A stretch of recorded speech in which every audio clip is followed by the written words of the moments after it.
Okay. ಎಲ್ಲ ಆತ್ಮಜ್ಯೋತಿಗಳಿಗೆ ನನ್ನ ಸಾಷ್ಟಾಂಗ ಪ್ರಣಾಮಗಳು.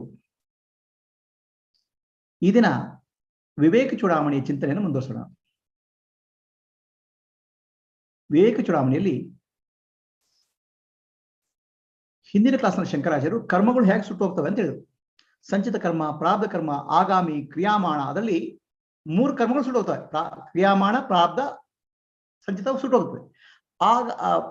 ಆಗಾಮಿ, ಕ್ರಿಯಾಮಾಣ ಸುಟ್ಟು ಹೋಗ್ತದೆ, ಸಂಚಿತ ಸುಟ್ಟು ಹೋಗ್ತದೆ. ಪ್ರಾರಬ್ಧ ಕರ್ಮ ಉಳ್ಕೊಂಡಿರ್ತವೆ ಬದನಾನಿಗೆ ಅಂತ ಹೇಳಿದ್ರು. ನಮಗೀಗ ಬಹಳ ದುಃಖ ಆಗ್ಬಿಟ್ಟಿದೆ. ಅಯ್ಯೋ, ಪ್ರಾರಬ್ಧ ಕರ್ಮ ಹೋಗತ್ತೆ, ಅದು ಉಳ್ಕೊಂಡಿರೋದು ನನಗೆ, ಅಟ್ಲೀಸ್ಟ್ ಅದನ್ನು ಯಾವಾಗ ಹೋಗುತ್ತೆ ಕಳ್ಸ್ಕೊಳುತ್ತೆ ಅಂತ. ಅದಕ್ಕೆ ಶಂಕರಾಚಾರ್ಯ ಹೇಳ್ತಾರೆ, ಅದು ಯೋಚನೆ ಮಾಡ್ಬೇಡಪ್ಪ, ಪ್ರಾರಬ್ಧ ಕರ್ಮ ಕೂಡ ಇಲ್ಲ ನನಗೆ ಅನ್ನೋದನ್ನ ಹೇಳ್ತಾರೆ.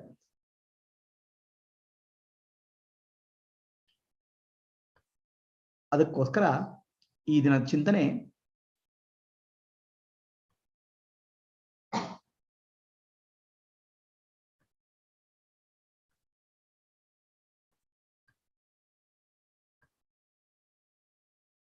ಎಲ್ಲ ಕರ್ಮಗಳಿಂದ ಬಿಡುಗಡೆ, ಬಂಧನದ ಪೂರ್ತಿ ಮುಕ್ತಿ, ಸ್ವಲ್ಪ ಬಂಧನ ಇಲ್ಲ. ಪ್ರಾರಬ್ಧ ಕರ್ಮದಿಂದ ಹೇಗೆ ಪ್ರಾರಬ್ಧ ಕರ್ಮ ಕೂಡ ಹೇಗಿಲ್ಲ ನಮ್ಗೆ ಅಂಟುಕೊಳ್ಳಲ್ಲ ಅಂತ ಹೇಳ್ತಾರೆ. ಮನುಷ್ಯರಿಗೆ 4 ಕರ್ಮಗಳು: ಸಂಚಿತ ಕರ್ಮ, ಪ್ರಾರಬ್ಧ ಕರ್ಮ, ಕ್ರಿಯಾಮಾಣ ಮತ್ತು ಆಗಾಮಿ ಅಂತ 4 ಕರ್ಮಗಳು. ಅನೇಕ ಜನ್ಮಗಳು ಹುಟ್ಟಿ ಬಂದಿವಿ ನಾವು. ಹಿಂದಿನ ಕ್ಲಾಸ್ ನಡೆದಿದೆ 100 ಕೋಟಿ ಕಲ್ಪ ಅಂತ. ಕಲ್ಪ ಅಂದ್ರೆ ಬ್ರಹ್ಮನ 1 ದಿವಸ. ಬ್ರಹ್ಮನ 1 ದಿವಸ ಅಂದ್ರೆ ನಮ್ಮದು 3.52 ಬಿಲಿಯನ್ ವರ್ಷಗಳು. ಅಂದ್ರೆ ನಮ್ಮ ಹೆಚ್ಚು ಕಡಿಮೆ ಭೂಮಿಯ ಜೀವ ಆಯುಷ್ಯು. ಆಯ್ತಾ? ಅಂತದ್ದು 100 ಕೋಟಿ ಕಲ್ಪ ಅಂದ್ರೆ ನಾವು 100 ಕೋಟಿ ಭೂಮಿಯಲ್ಲಿ ಭೂಮಿ 100 ಕೋಟಿ ಸಲ ಹುಟ್ಟಿ ಬಂದಿದ್ದೇವೆ. ನಾವು ಅಷ್ಟರ ಹುಟ್ಟಿ ಬಂದಿದ್ದೇವೆ. ಮನುಷ್ಯ ಜನ್ಮ, ಪ್ರಾಣಿಗಳ ಜನ್ಮ ಇನ್ನೆಷ್ಟು ಕೋಟಿ. ಆಯ್ತಾ? ಆ ಕೋಟಿ ಜನ್ಮದಿಂದ ಬಹುನಾಮ್ ಜನ್ಮನಾಮ್ ಅಂತ ಜ್ಞಾನ ಬರೋನು ಬರ್ತಾರೆ, ಜ್ಞಾನಕ್ಕೆ ಬರ್ತಾರೆ ಅವರು. ಜ್ಞಾನ ಬಂದಾಗ ಸಂಚಿತ ಕರ್ಮ ಸುಟ್ಟು ಹೋಗ್ತದೆ. ಸಂಚಿತ ಕರ್ಮ ಸುಟ್ಟು ಹೋಗೋದ್ರ ಅರ್ಥ ಏನು? ಸಂಚಿತ ಕರ್ಮ ಅಂದ್ರೆ ನಾವು ಅನೇಕ ಜನ್ಮಗಳ ಕಾಡು ಮಾಡಿಸ ಕರ್ಮ. ಅದು ಸಮುದ್ರದ ಹಾಗೆ.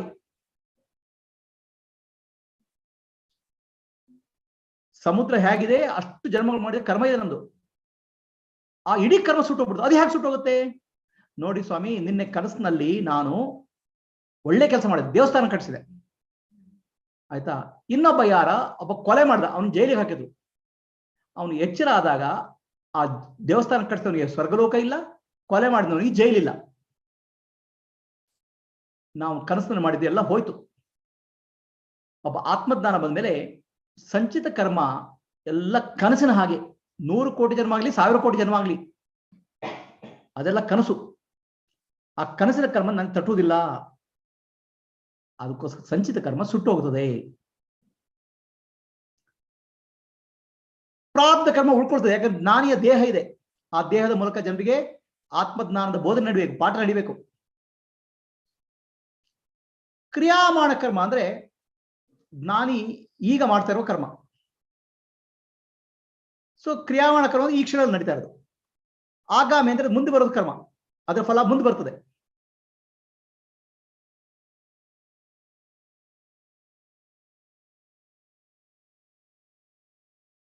ಮುಂದೆ ಸಂಚಿತ ಕರ್ಮ ಆಗ್ತದೆ. ಈಗ ಕ್ರಿಯಾಮಾಣ ಕರ್ಮ, ಜ್ಞಾನಿ ಯಾವುದೇ ಕರ್ಮ ಮಾಡಿದ್ರೆ ಅವನು ಸ್ವಾರ್ಥಕ್ಕೋಸ್ಕರ ಮಾಡೋದೇ ಇಲ್ಲ. ನನಗೆ ಸಂತೋಷ ಬೇಕು ಅನ್ನೋ ಪ್ರಶ್ನೆನೇ ಇಲ್ಲ. ಯಾಕಂದ್ರೆ ನಾನು ಆನಂದ ಸ್ವರೂಪ, ನಾನು ಸಚ್ಚಿದಾನಂದ ಸ್ವರೂಪ, ನಾನು ಆತ್ಮ ಸ್ವರೂಪ ಅಂತ ಗೊತ್ತಾಗ್ಬಿಡಿದೆ ಅವನಿಗೆ. ಅವನಿಗೆ ಜ್ಞಾನ ಬಂದ್ಬಿಡಿದೆ. ಎಂತ ಜ್ಞಾನ? ನಾನೆಂಬುದು ನಾನಲ್ಲ, ಈ ದೇಹ ಮನಬುದ್ಧಿ ನಾನಲ್ಲ, ಸಚ್ಚಿದಾನಂದಾತ್ಮ ಶಿವ ನಾನು ನಾನೇ, ಶಿವೋಹಂ ಶಿವೋಹಂ ಶಿವೋಹಂ. ದೇಹ ನಾನಲ್ಲ ಅಂತ ಹೇಳಿ ಕರ್ಮ ಮಾಡೋದು ನಾನಲ್ಲ. ಕರ್ಮ ಮಾಡೋದು ನಾನು ಅನ್ಕೊಳ್ಳಿ, ನಾನು ಹಿಂದೆ ಏನು ಕನಸು ಕಂಡೆ ಅಲ್ಲ ಅದು ನಾನು ಅಲ್ಲ. ಯಾವ್ದು ಕನಸಿನ ದೇಹ, ಕನಸಿನಲ್ಲಿ ನಾನು ರಾಜ್ಕುಮಾರ್ ಆಗಿದ್ದೆ. ಬೇಚರ ಆದ್ಮೇಲೆ ನಾನು ಯಾರು ಅಲ್ಲ. ಸೊ ಕನಸಿನಲ್ಲಿ ನಾನು ಏನಿರೋದು ಅದು ನಂಗೆ ಸಂಬಂಧ ಇಲ್ಲ. ಅಂದ್ರೆ ಹಿಂದಿನ ಜನ್ಮಗಳು ನಾನು ಏನ್ ಮಾಡಿದ್ದು ಅದು ನಂಗೆ ಸಂಬಂಧ ಇಲ್ಲ. ಸಂಚಿತ ಕರ್ಮವಾಯ್ತು. ಕ್ರಿಯಾಮಾಣ ಈಗ ಮಾಡ್ತಾ ಇದ್ದಾನೆ, ಅದು ನಂಗೆ ಅಂಟಿಕೊಡ್ತದ. ಈಗ ನಾನು ಏನ್ ಕರ್ಮ ಮಾಡ್ತಾರೆ? ಅವನಿಗೆ ಸ್ವಾರ್ಥಕ್ಕೋಸ್ಕರ ಏನು ಮಾಡೋ ಅಗತ್ಯ ಇಲ್ಲ. ಯಾಕಂದ್ರೆ ಅವನು ಆನಂದ ಸ್ವರೂಪ ಆಗ್ಬಿಟ್ಟಿದ್ದಾನೆ. ಆನಂದದಿಂದ ಕೆಲಸ ಮಾಡ್ತಾನೆ. ಯಾತಕ್ಕೋಸ್ಕರ? ಲೋಕ ಕಲ್ಯಾಣಕ್ಕೋಸ್ಕರ. ಆ ಲೋಕ ಕಲ್ಯಾಣ ಕೆಲಸದಲ್ಲಿ ಆತ್ಮಜ್ಞಾನ, ಬ್ರಹ್ಮಜ್ಞಾನ ಬಹಳ ದೊಡ್ಡ ಕರ್ಮ, ಅತ್ಯಂತ ಪುಣ್ಯವಾದ ಕರ್ಮ. ಅದಕ್ಕಿಂತ ದೊಡ್ಡ ಪುಣ್ಯ ಕರ್ಮ ಇಲ್ಲ. ಎಲ್ಲ ಯಜ್ಞಗಳಿಂದ ಶ್ರೇಷ್ಠವಾದ ಬ್ರಹ್ಮಯಜ್ಞ. ಒಂದೊಂದು ಬ್ರಹ್ಮಯಜ್ಞ ಮಾಡಿದ್ರು ಅನಂತ ಕೋಟಿ ಯಜ್ಞ ಮಾಡಿದಷ್ಟು ಪುಣ್ಯ. ಒಂದು ಭಗವದ್ಗೀತೆ ಶ್ಲೋಕ ಹೇಳ್ಕೊಟ್ರೆ ಅದು ಎಷ್ಟೋ ಪುಣ್ಯ. ಆ ಪುಣ್ಯ ಅವನಿಗೆ ಹಟ್ಕೊಳ್ತದ. ಕ್ರಿಯಾಮಾಣ ಕರ್ಮ ಅವನಿಗೆ ಏನ್ ಮಾಡ್ತದೆ? ಕ್ರಿಯಾಮಾಣ ಕರ್ಮಗಳು ಅವನಿಗೆ ಅಂಟ್ಕೊಳ್ಳೋದಿಲ್ಲ.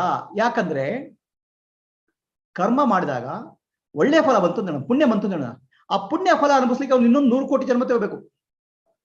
ಆ ಪುಣ್ಯ ಫಲ ಅವನಿಗೆ ಅಂಟುಕೊಳ್ಳೋದಿಲ್ಲ. ಯಾಕಂದ್ರೆ ಅವನಿಗೆ ಕ್ರಿಯಾಮಾಣ ಕರ್ಮ ಒಳಗೆ ನಾನು ಕರ್ತ ಅನ್ನೋ ಭಾವನೆ ಇಲ್ಲ.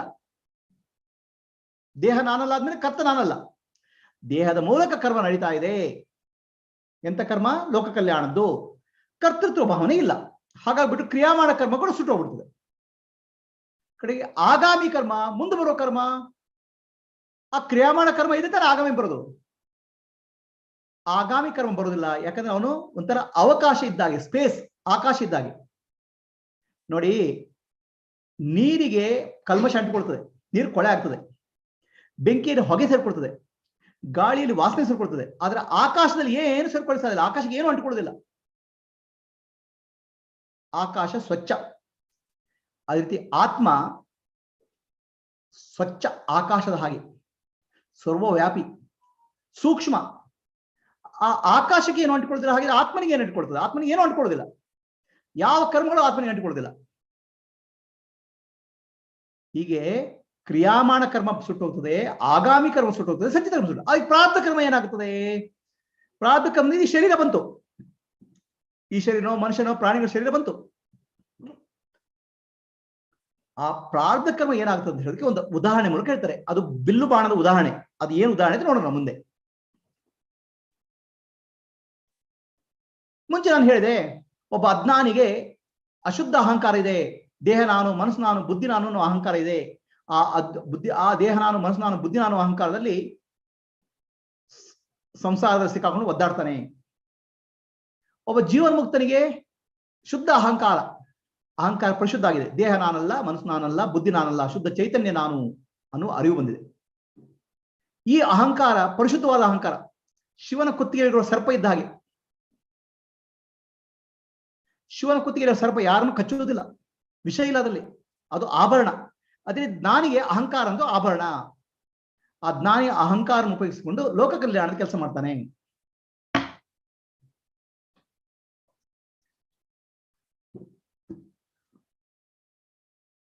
ಲೋಕ ಕಲ್ಯಾಣದ ಕೆಲಸ ಮಾಡುವಾಗ ಆ ಅಹಂಕಾರನಿಗೆ ಬಂಧನಕ್ಕೆ ಕಾರಣ ಆಗುದಿಲ್ಲ ಅಂತ ಕೇಳಿದ್ವಿ.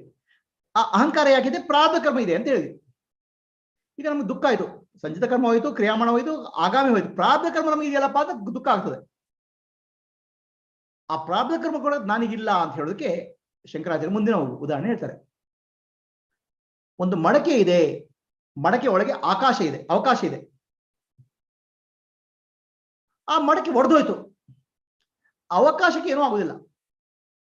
ಮಡಕೆ ಒಳಗಿರುವ ಅವಕಾಶ, ಮಡಕೆ ಒಡೆದ ಮೇಲೆ ಅವಕಾಶ, ಅದಕ್ಕೆ ಏನೂ ಆಗುದಿಲ್ಲ. ಯಾಕಂದ್ರೆ ಅವಕಾಶಕ್ಕೆ ಮಡಕೆ ಏನು ತೊಂದರೆ ಮಾಡಲಿಕ್ಕೆ ಸಾಧ್ಯ ಇಲ್ಲ.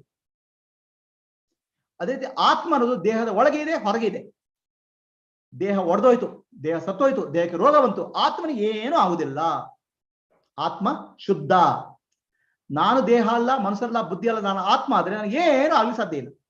ಆತ್ಮನಿಗೆ ಏನೂ ಆಗ್ಲಿಕ್ಕೆ ಸಾಧ್ಯ ಇಲ್ಲ. ಸೊ ಹಾಗಾಗ್ಬಿಟ್ಟು ಈ ಆತ್ಮನಿಗೆ ಯಾವ ಉಪಾಧಿ ಇಲ್ಲ. ಈಗ ಇನ್ನೊಂದು ಉದಾಹರಣೆ ಕೊಡ್ತಾರೆ. ಒಬ್ಬ ಕುಡುಕ ಇದ್ದಾನೆ. ಆ ಕುಡುಕ ಕುಡಿದಾಗ ತೇಲಾಡ್ತಾ ಇದ್ದಾನೆ. ಅವನು ಏನೇನೋ ಕಾಣ್ತದೆ, ಪ್ರಪಂಚ ಎಲ್ಲ ಏನೇನೋ ಕಾಣ್ತದೆ, ಪ್ರಪಂಚ ಹುಚ್ಚುಚ್ಚಾಗಿ ಕಾಣ್ತಾನೆ ಅವನಿಗೆ. ಆ ಕುಡುಕರಿಗೆ ಕುಡಿದ ಮೇಲೆ ತಲೆ ಬುದ್ಧಿ ಭ್ರಮಣೆ ಆಗ್ಬಿಡ್ತದೆ, ಏನೇನೋ ಕಾಣುತ್ತೆ. ಅದೇ ರೀತಿ ಮಾಯೆ ಅನ್ನುವ ಮದಿರೆ, ಮಾಯೆ ಅನ್ನುವ ಆಲ್ಕೋಹಾಲ್, ಮದಿರೆ, ಹೆಂಡ, ಅದನ್ನು ಕುಡಿದವರಿಗೆ ನಮ್ಗೆ ಏನೇನೋ ಕಾಣ್ತದೆ. ಪ್ರಪಂಚ ನಾನು ದೇಹ ಅಂತ ಕಾಣುತ್ತದೆ, ಬೇರೆಯವರ ದೇಹ ಅಂತ ಕಾಣುತ್ತದೆ, ಪ್ರಪಂಚ ಎಲ್ಲ ಸತ್ಯ ಅಂತ ಕಾಣುತ್ತದೆ.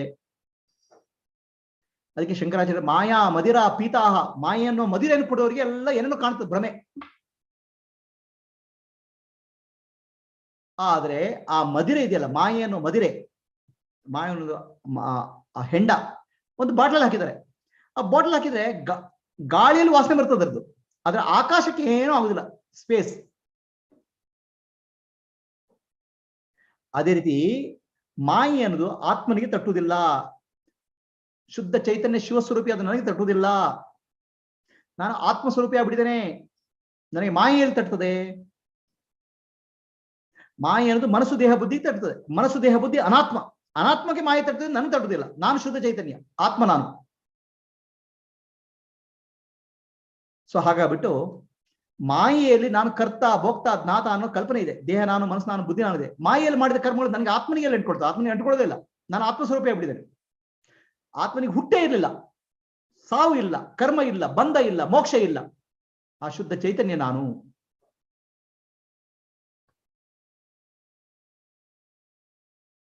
ಹಾಗಿದ್ರೆ ಇದಕ್ಕೆ ಇನ್ನೊಂದು ಉದಾಹರಣೆ ಹೇಳ್ತಾರೆ, ಆತ್ಮನಿಗೆ ಯಾವ ಉಪಾಧಿಗಳಿಂದ ಬಾಧೆ ಇಲ್ಲ ಅಂತ. ಈ ಉಪಾಧಿಗಳನ್ನು ಏನು ಅಂತ ನೋಡೋಣ. ನಾವೊಂದು ಕಪ್ ಟೀ ಮಾಡ್ತೇವೆ. ಟೀ ಮಾಡುವಾಗ ಟೀ ಪುಡಿ ಹಾಕ್ತೇವೆ, ಸಕ್ಕರೆ ಹಾಕ್ತೇವೆ, ಕುದಿಸ್ತೇವೆ, ಹಾಲು ಹಾಕ್ತೇವೆ. ಆ ಟೀ ಪುಡಿಗೆ ಒಂದು ಬಣ್ಣ ಬರ್ತದೆ. ಈಗ ನೀರಿಗೆ ಏನಾಯ್ತು?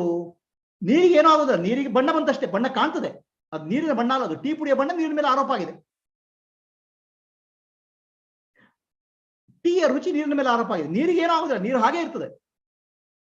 ಅದೇ ರೀತಿ ಆತ್ಮ ಅನ್ನೋದನ್ನು ನೀರು ಅಂತ ತಿಳ್ಕೊಳ್ಳಿ. ಆ ಟೀ ಪುಡಿ ಅನ್ನೋದು ಉಪಾಧಿ ಅಂತ ಹೇಳಿ, ಅಂದ್ರೆ ಲಕ್ಷಣಗಳು. ಅದೇನದು? ದೇಹ, ಮನಸ್ಸು, ಬುದ್ಧಿ. ಆ ಟೀ ಪುಡಿ ನೀರಿಗೆ ಹಾಕಿದಾಗ ನೀರಿನ ಬಣ್ಣ ಬದಲಾಗ್ತದೆ, ಅದಕ್ಕೆ ಟೀ ಅಂತ ಕರಿತೇವೆ. ಅದೇ ರೀತಿ ಆ ಆತ್ಮನ ಮೇಲೆ ದೇಹ, ಮನಸ್ಸು, ಬುದ್ಧಿಗಳು, ಉಪಾಧಿಗಳ ಆರೋಪ ಆದಾಗ ಅದಕ್ಕೆ ಜೀವ ಅಂತ ಕರಿತೇವೆ. ಆದರೆ ನೀರಿಗೆ ಏನೂ ಆಗಿಲ್ಲ, ಆತ್ಮನಿಗೆ ಏನೂ ಆಗಿಲ್ಲ, ಆತ್ಮನಿಗೆ ಏನೂ ಆಗುವುದೂ ಇಲ್ಲ. ಅದೇ ರೀತಿ ದೇಹ, ಮನ, ಬುದ್ಧಿಗಳು ಆ ಉಪಾಧಿ ಅದು ಆತ್ಮನ ಮೇಲೆ ಆರೋಪ ಆದಾಗ ಆತ್ಮನಿಗೆ ಏನು ಬದಲಾವಣೆ ಇಲ್ಲ, ಉಪಾಧಿಗಳು ಆತ್ಮನಿಗೆ ಏನು ಮಾಡುವುದಿಲ್ಲ. ಅದೇ ರೀತಿ ಕೆಸರು, ನೀರಿನಲ್ಲಿ ಕೆಸರಿದ್ದೆ, ಕೆಸರಿನ ನೀರು ಅಂತ ಹೇಳ್ತೇವೆ. ಅದು ನೀರಿಗೇನೂ ಆಗುದಿಲ್ಲ, ಕೆಸರು ಕಾಣ್ತದೆ. ಗಂಗಾ ನದಿ ನೀರಿಗೆ ಓಹೋ ಪವಿತ್ರವಾದ ನೀರು ಅಂತ ಹೇಳ್ತೇವೆ, ನೀರಿಗೇನೂ ಆಗಿಲ್ಲ, ನೀರೇ. ಒಂದು ಕೊಳಚೆ ನೀರಿದೆ, ಕೊಳಚೆ ನೀರು ಅಂತ ಹೇಳ್ತೇವೆ, ನೀರಿಗೇನಾಗುದಿಲ್ಲ. ಟೊಮೆಟೊ ಹಾಕ್ತೇವೆ, ಅದಕ್ಕೆ ಸೂಪ್ ಅಂತ ಹೇಳ್ತೇವೆ, ನೀರೇ ಇರುದು. ಲಿಂಬೆಹಣ್ಣು ಮತ್ತು ಸಕ್ಕರೆ ಹಾಕ್ತೇವೆ, ಅದಕ್ಕೆ ಶರಬತ್ ಅಂತ ಹೇಳ್ತೇವೆ, ಲಿಂಬೆಹಣ್ಣು ನೀರಿಗೆ ಏನಾಗುದಿಲ್ಲ. ಸೂರ್ಯನ ಬೆಳಕು ಬೀಳ್ತದೆ, ಅದಕ್ಕೆ ಕಾಮನ ನೀರು ಕಾಣ್ತದೆ, ಅದು ನೀರಿಗೆ ಏನೂ ಆಗುದಿಲ್ಲ. ಅದೇ ರೀತಿ ಪಾಪ ಪುಣ್ಯಗಳಾಗ್ಲಿ, ಲಾಭ ನಷ್ಟಗಳಾಗ್ಲಿ, ಕರ್ಮ ಆಗ್ಲಿ ಯಾವುದು ಆತ್ಮನಿಗೆ ಅಂಟಿಕೊಳ್ಳುವುದಿಲ್ಲ. ಅಶುದ್ಧ ಚೈತನ್ಯ ನಾನು, ಆತ್ಮ ನಾನು. ಉಪಾಧಿಗಳು ಆತ್ಮನಿಗೆ ಯಾವುದೇ ತೊಂದರೆ ಕೊಡುವುದಿಲ್ಲ.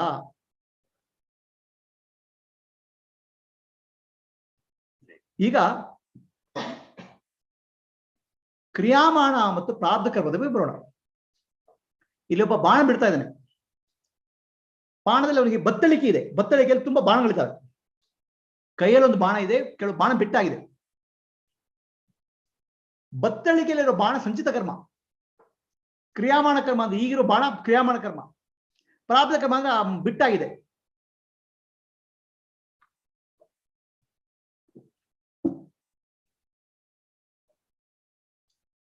ಸಂಚಿತ ಕರ್ಮ ಬತ್ತಳಿಕೆ ಇರೋದು, ಸಂಚಿತ ಕರ್ಮ ಭಸ್ಮ ಆಗ್ಬಿಟ್ಟಿದೆ. ಇನ್ನು ಯಾವುದು ಬಾಣ ಬಿಡಕ್ ಹೋಗಲ್ಲ ಅವನು, ಯಾಕಂದ್ರೆ ಸಂಚಿತ ಕರ್ಮ ಹೋಯ್ತು. ಕ್ರಿಯಾಮಾಣ ಕರ್ಮ ಈಗ ಮಾಡ್ತಾ ಇದ್ದಾನೆ ಅವನು. ಪ್ರಾರಬ್ಧ ಕರ್ಮ ಮಾಡಿ ಆಗಿದೆ,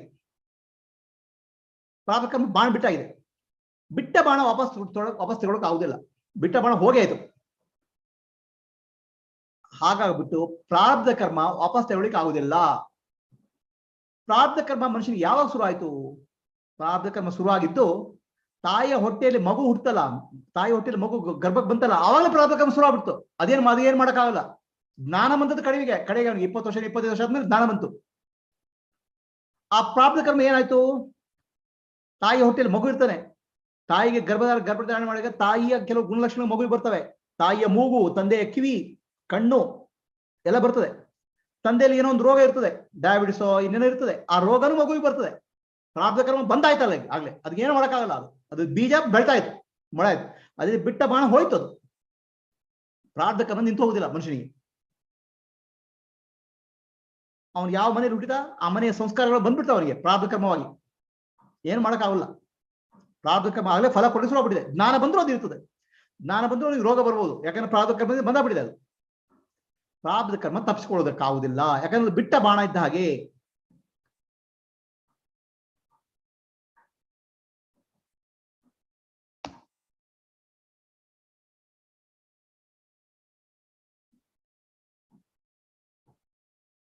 ಕ್ರಿಯಾಮಾಣ, ಹಾಗೆ ಕ್ರಿಯಾಮಾಣ ಕರ್ಮಕ್ಕೆ ಏನಾಗುತ್ತೆ ಅಂತ ಪ್ರಶ್ನೆ.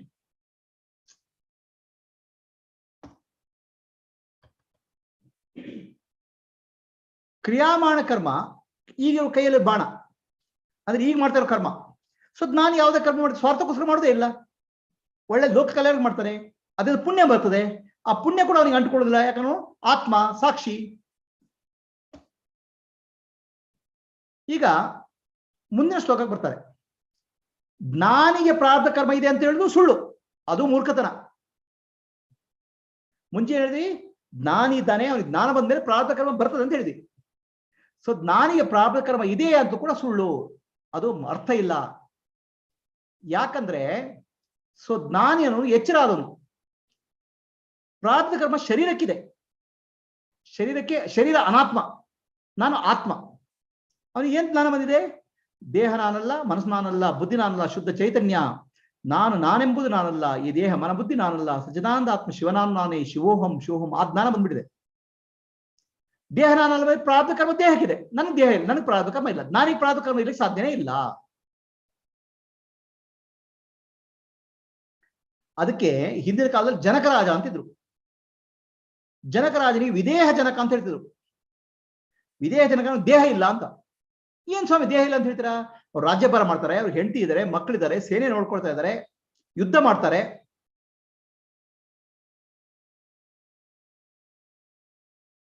ಅದಕ್ಕೆ ಪ್ರಶ್ನೆಗೆ ಉತ್ತರ, ಜನಕರಾಜನ ದೃಷ್ಟಿಯಲ್ಲಿ ಅವನಿಗೆ ದೇಹ ಇಲ್ಲ, ಜನರ ದೃಷ್ಟಿಯಲ್ಲಿ ಅವನ ದೇಹ ಇದೆ. ಜನರಿಗೆ ರಾಜನ ಶರೀರ ಕಾಣ್ತದೆ, ಜನಕರಾಜನಿಗೆ ನನಗೆ ಶರೀರ ಇಲ್ಲ, ನಾನು ದೇಹ ಅಲ್ಲಂದ್ರೆ ನನ್ನ ಶರೀರ ಇಲ್ಲ.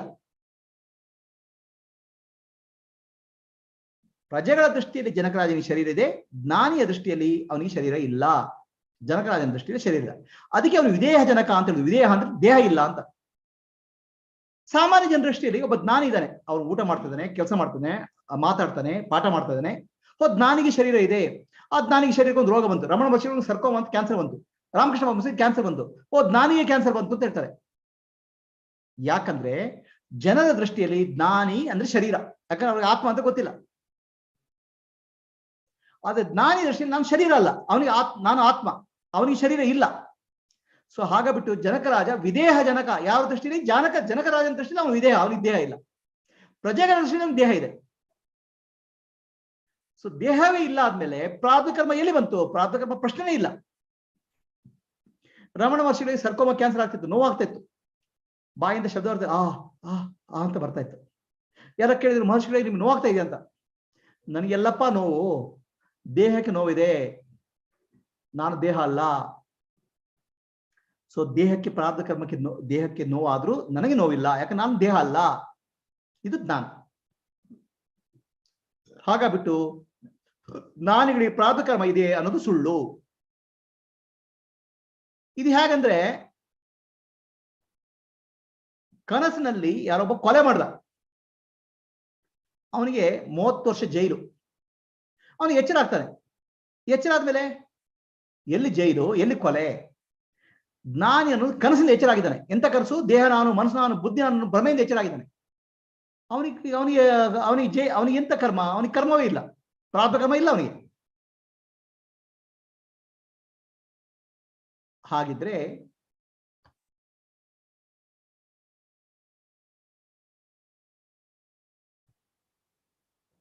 ಅದು ಮಾತ್ರ ಅಲ್ಲ,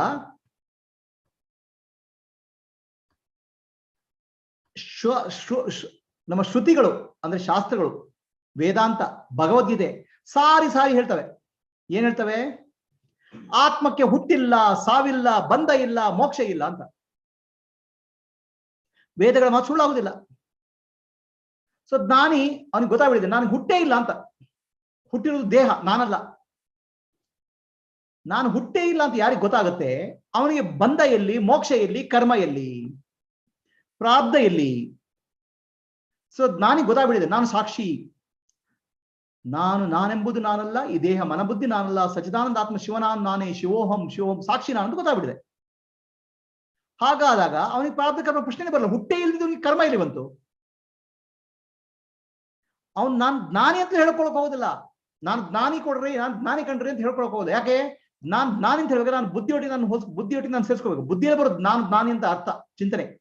ನಾನು ಜ್ಞಾನಿ ಅಂತ ಹೇಳ್ಬೇಕಾದ್ರೆ ಬುದ್ಧಿ ನಾನಂತ ಹೇಳ್ಕೋಬೇಕು. ಅದು ಹೇಳ್ಕೊಳ್ಳಲ್ಲ ಅವನು ಸಾಕ್ಷಿಯಾಗಿ ಜೀವನ ಮಾಡ್ತಾನೆ. ಅವನಿಗೇನು ಬಂಧ ಇಲ್ಲ, ಮೋಕ್ಷ ಇಲ್ಲ. ಈಗ ಈಗ ಪ್ರಶ್ನೆ ಬರ್ತದೆ, ಶರೀರಕ್ಕೆ ಪ್ರಾರಬ್ಧ ಕರ್ಮ ಇದೆಯಾ ಅಂತ. ಯಾಕಂದ್ರೆ ನಮ್ಗೆ ಗೊತ್ತಿದೆಯಲ್ಲ, ರಮಣ ಮಹರ್ಷಿಗಳ ಶರೀರ ಕ್ಯಾನ್ಸರ್ ಬಂತು, ರಾಮಕೃಷ್ಣ ಪರಮಹಂಸರ ಶರೀರ ಕ್ಯಾನ್ಸರ್, ಶರೀರಕ್ಕೆ ಪ್ರಾರಬ್ಧ ಕರ್ಮ ಇದೆಯಾ? ಇಲ್ಲಿ ಶಂಕರಾಚಾರ್ಯ ಹೇಳ್ತಾರೆ ಶರೀರಕ್ಕೆ ಕೂಡ ಪ್ರಾರಬ್ಧ ಕರ್ಮ ಇದೆ ಅಂತ ಸುಳ್ಳು, ಶರೀರಕ್ಕೂ ಪ್ರಾರಬ್ಧ ಕರ್ಮ ಇಲ್ಲ. ಒಂದು ಹಗ್ಗ ಮತ್ತು ಹಾವಿನ ಚಿಂತೆ ನೋಡಿದಿವೆ. ಹಗ್ಗವನ್ನು ನೋಡಿ ಹಾವು ಅಂತ ಹೆದರ್ಕೊಂಡ ಅಂತ, ಆಯ್ತಾ? ಈಗ ಹಗ್ಗವನ್ನು ನೋಡಿ ಹಾವು ಅಂತ ಹೆದರ್ಕೊಂಡ್ರೆ ಆ ಹಾವನ್ನು ಸಾಯಿಸ್ಲಿಕ್ಕೆ ಒಂದು ದೊಣ್ಣೆ ತಗೊಂಡು ಹೋದ್ರೆ ಅದು ಯಾರನ್ನು ಸಾಯಿಸ್ತೀರ? ಅಲ್ಲಿ ಹಾವೇ ಇಲ್ಲ, ಅಲ್ಲಿ ಭ್ರಮೆ, ಅದು ಕಲ್ಪನೆ. ಅದು ಅದೇ ದೇಹಕ್ಕೆ, ದೇಹ ಅನ್ನೋದು ಅನಾತ್ಮ, ಆತ್ಮ ಅನ್ನೋದು ಹಗ್ಗ, ಹಾವು ಅನ್ನೋದು ದೇಹ, ಆತ್ಮನ ಮೇಲೆ ಆರೋಪಾಗಿದೆ. ಆ ಆರೋಪವಾದ ದೇಹಕ್ಕೆ ಪ್ರಾರಬ್ಧ ಕರ್ಮ ಇದೆ ಅಂತ ಹೇಳಿದ್ರೆ ಹಾವನ್ನು ನಾನು ಸಾಯಿಸ್ಲಿಕ್ಕೆ ಪ್ರಯತ್ನ ಮಾಡ್ತೇನೆ, ಹಾವಲ್ಲಿ ವಿಷಯ ಇದೆ ಅಂತ ಹೇಳಿದಾಗ ಅಲ್ಲಿ ಏನು ಇಲ್ಲ. ಅಲ್ಲಿ ಅಲ್ಲ, ಈ ದೇಹ ಇಲ್ಲ ಅಂತ ಹೇಗೆ ಹೇಳ್ತೀರಾ? ನೋಡಿ ಸ್ವಾಮಿ, ನಿಮ್ ಕನಸಿನಲ್ಲಿ ದೇಹ ಕಾಣ್ತು, ಕನಸಿನಲ್ಲಿ ನೀವು ಸಿಂಡ್ರಲ್ ಆಗಿದ್ರಿ, ಕನಸಿನಲ್ಲಿ ಮಹಾರಾಜ ಆಗಿದ್ರಿ, ಎಚ್ಚರ ಆಯ್ತು, ಆ ಕನಸಿನ ಮಹಾರಾಜೆಯಲ್ಲಿ ಸಿಂಡ್ರಲಲ್ಲಿ ದೇಹ ಇರ್ಲಿಲ್ಲ, ದೇಹ ಇತ್ತು ಕಲ್ಪನೆ ಇತ್ತು. ಎಚ್ಚರದಲ್ಲಿ ನಮ್ಗೆ ಏನ್ ದೇಹ ಕಾಣ್ತಾ ಇದೆ, ಪ್ರಪಂಚ ಕಾಣ್ತಾ ಇದೆ? ಇಲ್ಲ, ಅದು ಇದ್ದಾಗ ಕಾಣ್ತಾ ಇದೆ, ಕಲ್ಪನೆ. ಅದು ಕನಸಿನಲ್ಲಿ ನಿಮಗೆ ಮಹಾರಾಜ ಆಗಿ ಅವ್ರಿಗೆಲ್ಲ ಅಧಿಕಾರ ಇತ್ತು, ಎಚ್ಚರ ಅನ್ನೋದು ಇಲ್ಲ, ಮಹಾರಾಜ ಏನು ಕೆಲಸ ಮಾಡ್ಬೇಕಾಯ್ತು, ಅದು ಇಲ್ಲ. ಅದೇ ರೀತಿ ದೇಹ ಅನ್ನೋದು ಕೇವಲ ಮಿಥ್ಯ, ಕಾಣ್ತಾ ಇದೆ, ಅಲ್ಲಿ ನಿಜವಾಗ್ಲೂ ಇಲ್ವೇ ಇಲ್ಲ. ಆ ಮಿಥ್ಯವಾದ ದೇಹಕ್ಕೆ ಪ್ರಾರಬ್ಧ ಕರ್ಮ ಇದೆ ಅಂತ ಹೇಳಿದ್ರೆ ಅರ್ಥನೇ ಇಲ್ಲ. ಅಲ್ಲ, ಹಾವು ಕಾಣ್ತಾ ಇಲ್ಲ, ವಿಷಯ ಇದೆ ಅಂತ ಅರ್ಥ ಇಲ್ಲ, ಅದ್ರಲ್ಲಿ ಹಾವೇ ಇಲ್ಲ, ಅಲ್ಲಿ ವಿಷಯ ಇದೆ, ಎಲ್ಲಿ ವಿಷಯ ಇದೆ? ಅಲ್ಲಿ ದೇಹ ಮಿಥ್ಯ ಆದ್ರಿಂದ ದೇಹಕ್ಕೆ ಪ್ರಾರಬ್ಧ ಕರ್ಮ ಇದೆ ಅಂತಲೂ ಸುಳ್ಳೆ. ದೇಹ ಜಡ, ಆ ಜಡವಾದ ದೇಹ ಚೈತನ್ಯ ಇದ್ದಾಗ ಕಾಣ್ತಾ ಇದೆ. ಹೇಗೆ ಆತ್ಮನ ಬೆಳಕಿನಲ್ಲಿ, ಆತ್ಮನ ಅರಿವಿನಲ್ಲಿ ಆತ್ಮನ ಚೈತನ್ಯ ದೇಹದ ಮೇಲೆ ಬೆಳಗ್ತಾ ಇದೆ, ಅದಕ್ಕೆ ಸ್ವಂತ ಚೈತನ್ಯ ಇಲ್ಲ. ಚೈತನ್ಯ ಇಲ್ದಿದ್ದ ದೇಹಕ್ಕೆ ಪ್ರಾರಬ್ಧ ಕರ್ಮ ಇದೆ ಅಂದ್ರೆ ಅರ್ಥ ಇಲ್ಲ ಅಲ್ಲಪ್ಪ. ಆತ್ಮನಿಗೆ ಪ್ರಾರಬ್ಧ ಕರ್ಮ ಇಲ್ಲ, ದೇಹ ಅನಾತ್ಮ, ಅನಾತ್ಮ ಮಿಥ್ಯ, ಆ ಮಿಥ್ಯವಾದ ಆತ್ಮಕ್ಕೂ ಪ್ರಾರಬ್ಧ ಕರ್ಮ ಇಲ್ಲ, ಮಿಥ್ಯವಾದ ಶರೀರಕ್ಕೂ ಪ್ರಾರಬ್ಧ ಕರ್ಮ ಇಲ್ಲ. ಮಿಥ್ಯ ಅನ್ನೋದಕ್ಕೆ ಪ್ರಾರಬ್ಧ ಕರ್ಮ ಇದೆ ಅಂತ ಹೇಳೋದು ಸುಳ್ಳು. ಅಲ್ಲರಿ, ಒಬ್ಬ ಮನುಷ್ಯ ಸತ್ತೋಗ್ಬಿಟ್ಟ, ಯಾರು ಸತ್ತೋಗ್ಬಿಟ್ಟ? ಆತ್ಮ ಸಾಯ್ತದ? ಆತ್ಮ ಸಾಯಲ್ಲ, ಆತ್ಮ ಹುಟ್ಟಿಲ್ಲ, ಸಾವಿಲ್ಲ. ಶರೀರ ಸಾಯ್ತದ? ಶರೀರ ಜಡ, ಅದಕ್ಕೆ ಸಾವು ಅನ್ನೋದು ಪ್ರಶ್ನೆ ಇಲ್ಲ. ಹೀಗಾಗ್ಬಿಟ್ಟು ಸಾವು ಅನ್ನೋದು ಮಿಥ್ಯ. ಶರೀರಕ್ಕೆ ಪ್ರಾರಬ್ಧ ಕರ್ಮ ಇದೆ ಅನ್ನೋದು ಕೂಡ ಮಿಥ್ಯ. ಶರೀರ ಕೇವಲ ಕಾಣ್ತಾ ಇದೆ ಎಚ್ಚರ ಸ್ಥಿತಿಯಲ್ಲಿ, ಸ್ವಪ್ನ ಸ್ಥಿತಿಯಲ್ಲಿ ಇನ್ನೊಂದು ಶರೀರ, ಗಾಢದಲ್ಲಿ ಶರೀರ ಇಲ್ಲ. ಯಾವ ಶರೀರಕ್ಕೆ ಪ್ರಾರಬ್ಧ ಕರ್ಮ ಇದೆ? ಶರೀರಕ್ಕೆ ಪ್ರಾರಬ್ಧ ಕರ್ಮ ಇದೆ ಅನ್ನೋದು ಭ್ರಮೆ, ಸುಳ್ಳು, ಮಿಥ್ಯ. ಶರೀರ ಅನ್ನೋದು ದೇಹದ ಮೇಲೆ ಆರೋಪ ಆಗಿದೆ. ಯಾವುದು ಆರೋಪ ಆಗಿದೆ? ಮಿಥ್ಯ, ಆಯ್ತಾ? ಅದಕ್ಕೆ ಸ್ವಂತ ಅಸ್ತಿತ್ವ ಇಲ್ಲ. ಹಾಗಾಗ್ಬಿಟ್ಟು ಪ್ರಾರಬ್ಧ ಕರ್ಮ ಅನ್ನೋದು ಶರೀರಕ್ಕೆ ಸುಳ್ಳು. ನಾನು ಶರೀರ ಇದೆ, ನಾನು ಆತ್ಮ, ಶರೀರ ಇದೆ ಅಂತ ಹೇಳಿ ದ್ವೈತ ಬಂದ್ಬಿಡ್ತಲ್ಲ. ಶರೀರಕ್ಕೆ ಅಸ್ತಿತ್ವ ಕೊಟ್ಟ ಹಾಗೆ ದ್ವೈತ ಬಂದ್ಬಿಡ್ತು. ಶರೀರ ಇದೆ ಅಂತ ಹೇಳಿದಾಗೆ ಶರೀರಕ್ಕೆ ಇದೆ, ಶರೀರಕ್ಕೆ ಪ್ರಾರಬ್ಧ ಕರ್ಮ ಇದೆ, ದ್ವೈತ ಬಂತು. ನಿಜವಾಗ್ಲೂ ನೋಡಿದ್ರೆ ದ್ವೈತ ಇಲ್ವೇ ಇಲ್ಲ, ಅದ್ವೈತ ಅದು.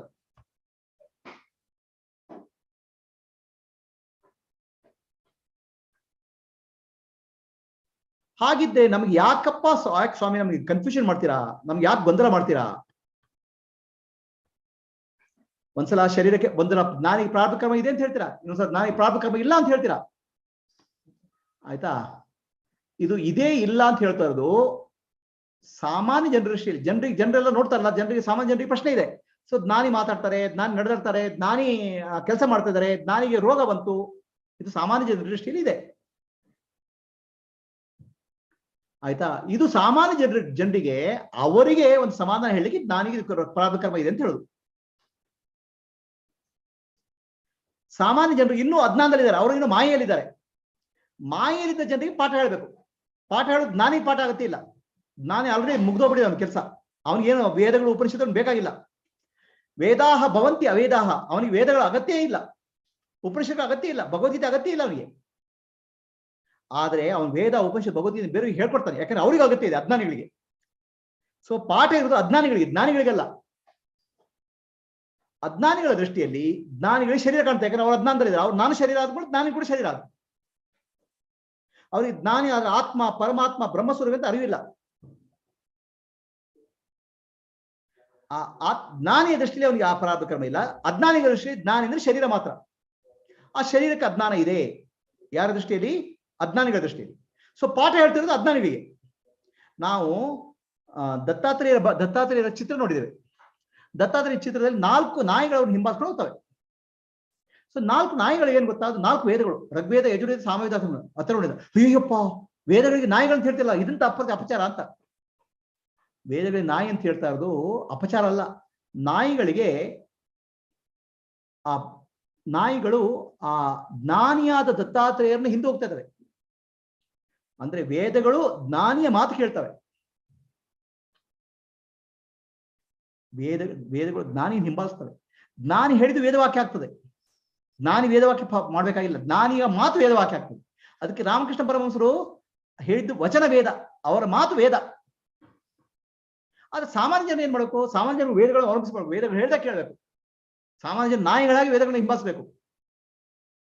ಅಜ್ಞಾನಿಗಳು ವೇದಗಳನ್ನ ಫಾಲೋ ಮಾಡಬೇಕು, ಜ್ಞಾನಿಗಳನ್ನು ವೇದಗಳು ಫಾಲೋ ಮಾಡ್ತವೆ.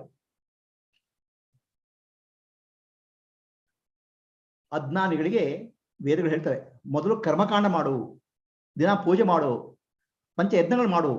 ಆ ರೀತಿ ಮಾಡಿದಾಗ ನೀನು ಪರಿಶುದ್ಧ ಆಗ್ತೀಯಾ, ಜೀವನದಲ್ಲಿ ನಿಯಮ ಬರಲಿ ಅಂತ ಕರ್ಮಕಾಂಡ ಹೇಳ್ತವೆ. ಕಡೆಗೆ ಕರ್ಮಯೋಗ ಹೇಳ್ತವೆ. ಕರ್ಮಯೋಗ ಮಾಡ್ತಾ ಮಾಡ್ತಾ ಮನಸ್ಸನ್ನು ಪರಿಶುದ್ಧ ಮಾಡ್ಕೋ. ಕಡೆಗೆ ಉಪಾಸನೆ ಮಾಡ್ತಾ ಮನಸ್ಸನ್ನು ಪರಿಶುದ್ಧ ಮಾಡ್ಕೋ. ಕಡೆಗೆ ಜ್ಞಾನದ ಮೂಲಕ ಮನಸ್ಸನ್ನು ಪರಿಶುದ್ಧ ಮಾಡ್ಕೋ. ಜ್ಞಾನದ ಮೂಲಕ ಆತ್ಮಜ್ಞಾನ ಪಡಿ ಅಂತ ಹೇಳ್ತವೆ. ಕರ್ಮಕಾಂಡ, ಕರ್ಮಯೋಗ, ಉಪಾಸನ, ಜ್ಞಾನ ಅಂದ್ರೆ ಹಂತ ಹಂತವಾಗಿ ಒಬ್ಬ ಮಗುವನ್ನು ಕೈ ಹಿಡ್ಕೊಂಡು ತಗೊಂಡು ಹೋಗ್ತವೆ ವೇದ ಮಾತೆ. ತಾಯಿ ಮಗುವನ್ನು ಕೈ ಹಿಡ್ಕೊಂಡು ನಡೆಸಿದಾಗೆ ವೇದ ಮಾತೆ ಹಂತ ಹಂತವಾಗಿ ಮಗುವನ್ನು ಕೈ ಹಿಡ್ಕೊಂಡು ಒಂದೇ ಸಲ ಹೇಳು ಎಲ್ಲ ಒಂದೇ ಸಲ ಕರ್ಮ ಇಲ್ಲ ಇದೆಲ್ಲ ಹೇಳಕ್ ಹೋಗಲ್ಲ. ಹಂತ ಹಂತ ಕರ್ಮ ಹೋಗ್ತಾರೆ. ಹಾಗಾಗ್ಬಿಟ್ಟು ಎಲ್ಲ ಅಜ್ಞಾನಿಗಳಿಗೆ ಶರೀರ ಇದೆ ಅಂತ ಹೇಳಿದ್ರು. ಜ್ಞಾನಿ ಜೀವನ ಮುಕ್ತ ಅಂತ ಹೇಳಿದ್ರು. ಯಾಕೆ ಹೇಳಿದಂದ್ರೆ, ನೋಡಪ್ಪ ಜ್ಞಾನಿ ಇದ್ದಾನೆ, ಅವನ ಕೈಲಿ ಪಾಠ ಕಲ್ತ್ಕೋ.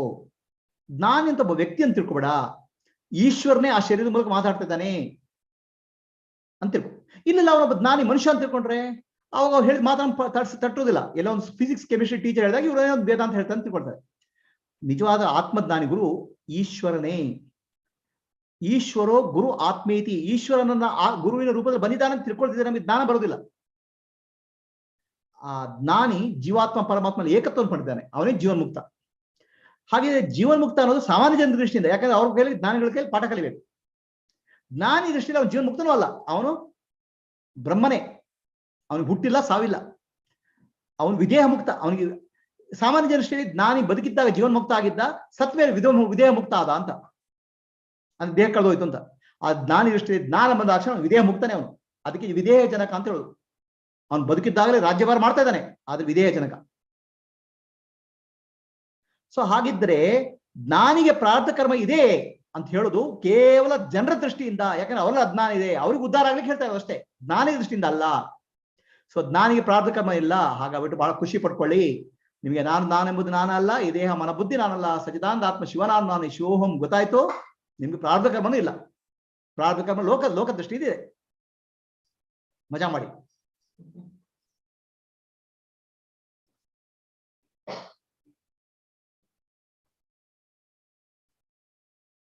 ಈಗ ಈ ಶ್ಲೋಕಗಳು ಹೇಳಿದ್ದನ್ನು ಸ್ವಲ್ಪ ಅರ್ಥ ಮಾಡ್ಕೊಳ್ಳಿಕ್ಕೆ 3 ರೀತಿಯ ಜನರನ್ನ ಹೇಳ್ತೇನೆ ನಾನು.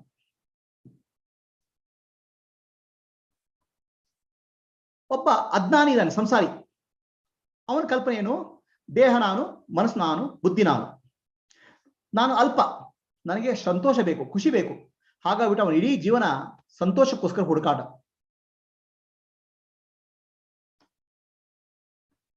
ಆನಂದಕ್ಕೋಸ್ಕರ ಹುಡುಕ್ತಾನೆ, ಬೇರೆ ಬೇರೆ ಕೆಲಸ ಮಾಡ್ತಾನೆ. ಹಾಗಾಗಿ ಅವನಿಗೆ ಆನಂದ ಬೇಕಾದ್ರೆ ಕೆಲಸ ಮಾಡಿದ್ರೆ ಫಲ ಬಂದಾಗ ಆನಂದ. ನನಗೆ ಕಾರ್ ಬೇಕು, ಕಾರ್ ತಗೊಂಡು ದುಡ್ಡು ತಗೊಂಡು ಕಾರ್ ತಗೊಂಡ್ಮೇಲೆ ಕಾರ್ ಸಿಕ್ಕಿದ ಮೇಲೆ ಆನಂದ. ಮನೆ ಬೇಕು, ಮನೆ ಕಟ್ಟಿಸಿದ ಮೇಲೆ ಆನಂದ. ಅವನ ಆನಂದ ಕರ್ಮ ಫಲದ ಮೇಲೆ ಅವಲಂಬಿಸಿದೆ. ಅವನಿಗೆ ಸಂಸಾರದಿಂದಳು. ಈಗ ಸಂಸಾರ ದುಃಖಕ್ಕೊಳಗಾಗ್ತಾನೆ, ಯಾಕಂದ್ರೆ ಅವ್ನು ಕರ್ಮ ಮಾಡ್ತಾನೆ, ಫಲ ಬರೋದು ಗ್ಯಾರಂಟಿ ಇಲ್ಲ, ಏನೋ ಬರ್ತದೆ. ಅವ್ನು ಏನೋ ಮಾಡ್ಬೇಕಂತ ಮಾಡ್ತಾನೆ, ಏನೇನೋ ಆಗಬಿಡ್ತದೆ. ದುಃಖ ಕಟ್ಟಿಟ್ಟ ಬುದ್ಧಿ ಅವನಿಗೆ ಸಂಸಾರಿ ಅಂತ ಹೇಳುದು. ಅವನು ಎಲ್ಲ ಕರ್ಮಗಳು ನನಗೆ ಸಂತೋಷ ಬೇಕು ಅನ್ನೋ ಪ್ರಯತ್ನದಲ್ಲಿ ಅವನಿಗೆ ಕರ್ಮ ಫಲದಿಂದ ಸಂತೋಷ. ಅವನಿಗೆ ಕರ್ಮ ರೋಗಿ ಆಗ್ಬಿಡ್ತಾನೆ, ಯಾವಾಗಲೂ ತಲೆಬಿಸಿ, ಮಂಡ್ಯ ಬೆಚ್ಚ ಅಂತ ಹೇಳ್ತಾರೆ ತುಳುವಿನಲ್ಲಿ, ತಲೆಬಿಸಿ. ಆಯ್ತಾ. ಅವನಿಗೆ ಕರ್ಮ ರೋಗಿ ಅಂತ ಹೇಳ್ತೇವೆ. ಅವನು ಕರ್ಮ ರೋಗಿ ಇದ್ದವನು ಯೋಗಿ ಆಗ್ತಾನೆ. ಯೋಗಿ ಏನ್ ಮಾಡ್ತಾನೆ, ಅವನಿಗೆ ಗೊತ್ತಾಗಿದೆ ಬಾಹ್ಯ ವಸ್ತುಗಳಲ್ಲಿ ಸಂತೋಷ ಇಲ್ಲ, ನನ್ನಲ್ಲಿ ನಾನು ಸಂತೋಷ ಕಾಣ್ತೇನೆ ಅಂತ. ಅವನು ಯೋಗ ಮಾಡ್ತಾನೆ. ಏನ್ ಮಾಡ್ತಾನೆ? ಕರ್ಮಯೋಗ ಮಾಡ್ತಾನೆ. ಕರ್ಮಯೋಗ ಮಾಡುವಾಗ ಆತ್ಮನು ಮೋಕ್ಷಾರ್ಥಂ ಜಗತ್ತಾಯ ಸೇವಾ ಬಂದು ಕೆಲಸ ಮಾಡ್ತಾನೆ. ಕೆಲಸ ಮಾಡುವಾಗ ಮನಸ್ಸು ಶಾಂತ ಆಗ್ಬಿಡ್ತದೆ. ಅಥವಾ ಭಜನೆ ಮಾಡ್ತಾನೆ, ಭಜನೆ ಮಾಡಿದಾಗ ಮನಸ್ಸು ಶಾಂತ ಆಗುತ್ತೆ. ಅಥವಾ ಪ್ರಾಣಾಯಾಮ ಮಾಡ್ತಾನೆ, ಕ್ರಿಯಾಯೋಗ ಮಾಡ್ತಾನೆ, ಮನಸ್ಸು ಶಾಂತ ಆಗುತ್ತೆ. ಹಾಗಾದ್ರೆ ಯೋಗಿಗೆ ಆನಂದ ಬರೋದು ಮಾಡುವಿಕೆಯಲ್ಲಿ, ಭೋಗಿಗೆ ಅಥವಾ ರೋಗಿಗೆ ಆನಂದ ಬರೋದು ಫಲ ಬಂದಾಗ. ಸೊ ಯೋಗಿ ಏನ್ ಮಾಡ್ತಾನೆ? ಪ್ರಾಣಾಯಾಮ ಮಾಡ್ತಾನೆ, ಆನಂದ ಅಂತ ಗೊತ್ತಾಗುತ್ತೆ. ಅಂದ್ರೆ ಮಾಡುವಿಕೆಯಲ್ಲಿ ಆನಂದ ಯೋಗ, ಅದಕ್ಕೆ ಯೋಗ ಅಂತ ಹೇಳೋದು. ಆ ಮಾಡುವಿಕೆಯಲ್ಲಿ ಏನಾಗುತ್ತೆ, ಒಂದು ಕ್ಷಣ ಆ ಮಾಡುವಿಕೆ ಮಾಡ್ತಾ ಇರುವಾಗ ಈ ತ್ರಿಪುಟಿ ಹೋಗ್ತದೆ. ಎಂತ ತ್ರಿಪುಟಿ? ಕರ್ತ, ಕ್ರಿಯೆ, ಕರ್ಮ, ಜ್ಞಾನ, ಜ್ಞಾತೃ, ಜ್ಞೇಯ. ಕರ್ಮ ತ್ರಿಪುಟಿ ಅಥವಾ ಜ್ಞಾನ ತ್ರಿಪುಟಿ ಹೋಗ್ತದೆ. ಮನಸ್ಸು ಶಾಂತ ಆಗ್ತದೆ. ಆ ಶಾಂತದಲ್ಲಿ ಆನಂದ ಬರ್ತದೆ. ಸಂಸಾರಿಯಲ್ಲೂ ಅದೇ ಆಗೋದು. ನಾನು ಒಂದು ಸ್ವೀಟ್ ತಿಂದ್ರೆ ಆನಂದ ಆಗುತ್ತೆ ಅಂತ ಸ್ವೀಟ್ ಬಾಯಲ್ಲಿ ಇಟ್ಕೊಳ್ತಾನೆ. ಆ ಬಾಯಲ್ಲಿ ಇಟ್ಕೊಂಡಾಗ ತ್ರಿಪುಟಿ ಹೋಗ್ತದೆ. ಒಂದು ಕ್ಷಣ ಮನಸ್ಸು ಶಾಂತ ಆಗ್ತದೆ. ಕರ್ತ, ಕರ್ಮ, ಕ್ರಿಯೆ ಒಂದಾಗ್ತದೆ. ಆದರೆ ಅಜ್ಞಾನಿ ಅಂತ ತಿಳ್ಕೊಳ್ತಾನೆ ಈ ಸಂತೋಷ ಬಂದದ್ದು ಆ ವಸ್ತುವಿನಿಂದ ಬಂತು, ಜಿಲೇಬಿಯಿಂದ ಸಂತೋಷ ಬಂದು ತಿಳ್ಕೊಳ್ತಾನೆ, ಆತ್ಮನಿಂದ ಬಂದು ಗೊತ್ತಾಗಲ್ಲ ಅವನಿಗೆ. ಪುನಃ ಪುನಃ ಮನಸ್ಸು ಆ ವಸ್ತುವಿನ ಕಡೆ ಹೋಗ್ತದೆ, ಬಾಹ್ಯದ ಕಡೆ ಹೋಗ್ತದೆ. ಆನಂದ, ಆತ್ಮನಿಂದ ಆನಂದ ಬರ್ತಾ ಇದೆ ಅಂತ ಗೊತ್ತಾಗಲ್ಲ ಅವನಿಗೆ. ಅದೇ ರೀತಿ ಒಬ್ಬ ಕ್ರಿಯಾಯೋಗಿ ಅಥವಾ ಕರ್ಮಯೋಗಿಗೆ ಆನಂದ ಬರ್ತದೆ, ಮಾಡುವಿಕೆಯಿಂದ ಬರ್ತದೆ. ಆ ಮಾಡುವಿಗ ಕರ್ಮ ತ್ರಿಪುಟಿ ಹೋಗ್ತದೆ. ಎಂತದು? ಕರ್ತ, ಕ್ರಿಯೆ, ಕರ್ಮ, ಜ್ಞಾನ, ಜ್ಞಾತ, ಜ್ಞೇಯ ಹೋಗುತ್ತೆ. ಅದು ಸಮಾಧಿ ಅಂತ ಹೇಳ್ತೇವೆ ಆ ಕ್ಷಣಕ್ಕೆ. ಆ ಸಮಾಧಿಯಲ್ಲಿ ಆತ್ಮನ ಆನಂದ ಪ್ರತಿಫಲ ಆಗುತ್ತದೆ. ಇಲ್ಲಿ ಆನಂದಮಯ ಕೋಶದಲ್ಲಿ. ಆಗ ನನಗೆ ಆನಂದ ಬಂತು ಅಂತ ಹೇಳ್ತಾರೆ, ಮಾಡುವಿಕೆ ಆನಂದ. ಹಾಗಾಗ್ಬಿಟ್ಟು ಅವನು ನೋಡ್ತಾನೆ, ನನಗೆ ಧ್ಯಾನ ಮಾಡಬೇಕು, 24 ಗಂಟೆ ಧ್ಯಾನ ಮಾಡಬೇಕು, ನಾನು ಸಮಾಧಿಗೆ ಹೋಗ್ಬೇಕು ಪುನಃ ಪುನಃ, ನಾನು ಭಜನೆ ಮಾಡಬೇಕು ಪುನಃ ಪುನಃ ಅಂತ. ಇದೇನಾಗುತ್ತೆ? ಇದು ಇಲ್ಲಿ ಸತ್ವಗುಣದ ಆನಂದ, ಸಂಸಾರಿಗೆ ರಜೋಗುಣ ತಮೋಗುಣದ ಆನಂದ. ಆಯ್ತಾ? ಜ್ಞಾನಿಗೆ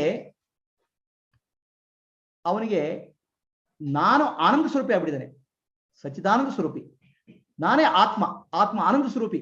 ಹಾಗಾಗ್ಬಿಟ್ಟು ನಾನು ಏನು ಮಾಡ್ಬೇಕಾಗತ್ತಿಲ್ಲ, ಮಾಡುವಿಕೆಯಿಂದ ಆನಂದ ಇಲ್ಲ ಅಲ್ಲಿ, ಅಥವಾ ಫಲದಿಂದ ಆನಂದ ಇಲ್ಲ, ನಾನೇ ಆನಂದ ಸ್ವರೂಪಿ. ಹಾಗೆ ನಾನು ಏನ ಮಾಡ್ತಾನ? ನಾನು ಎಲ್ಲರೂ ಮಾಡ್ತಾನೆ.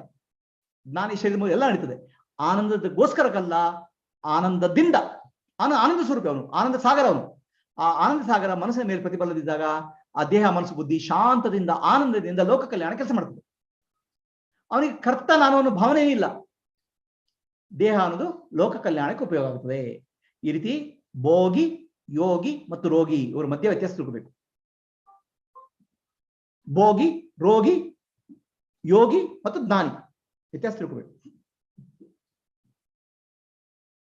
ಈಗ ಇನ್ನೊಂದು ದೃಷ್ಟಿಯಲ್ಲಿ ಹೇಳ್ತೇನೆ ನಾನು.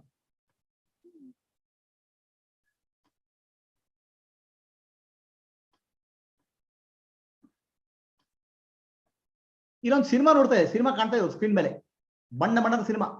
ಕೆಲವು ರೊಮ್ಯಾಂಟಿಕ್ ಸಿನಿಮಾ ಇರ್ಬೋದು, ಕೆಲವು ದುಃಖದ ಸಿನಿಮಾ ಇರ್ಬೋದು, ಕೆಲವು ಯುದ್ಧ ಮಾಡ್ತಿರೋ ಸಿನಿಮಾ ಇರ್ಬೋದು. ಸಿನಿಮಾ ನಡೀತಾ ಇದೆ. ಆ ಸಿನಿಮಾದಲ್ಲಿ ಏನೇ ಆಗ್ತಾ ಇದ್ರು ಸ್ಕ್ರೀನ್ ಏನೂ ಆಗುದಿಲ್ಲ. ಸ್ಕ್ರೀನ್ ಶಾಂತವಾಗಿರ್ತದೆ, ಸ್ಕ್ರೀನಲ್ಲಿ ಬದಲಾವಣೆ ಇಲ್ಲ. ಆ ಸ್ಕ್ರೀನ್ ಇದ್ದಕ್ಕೆ ಸಿನಿಮಾ ಇದೆ, ಸಿನಿಮಾ ಬರ್ತದೆ ಹೋಗ್ತದೆ.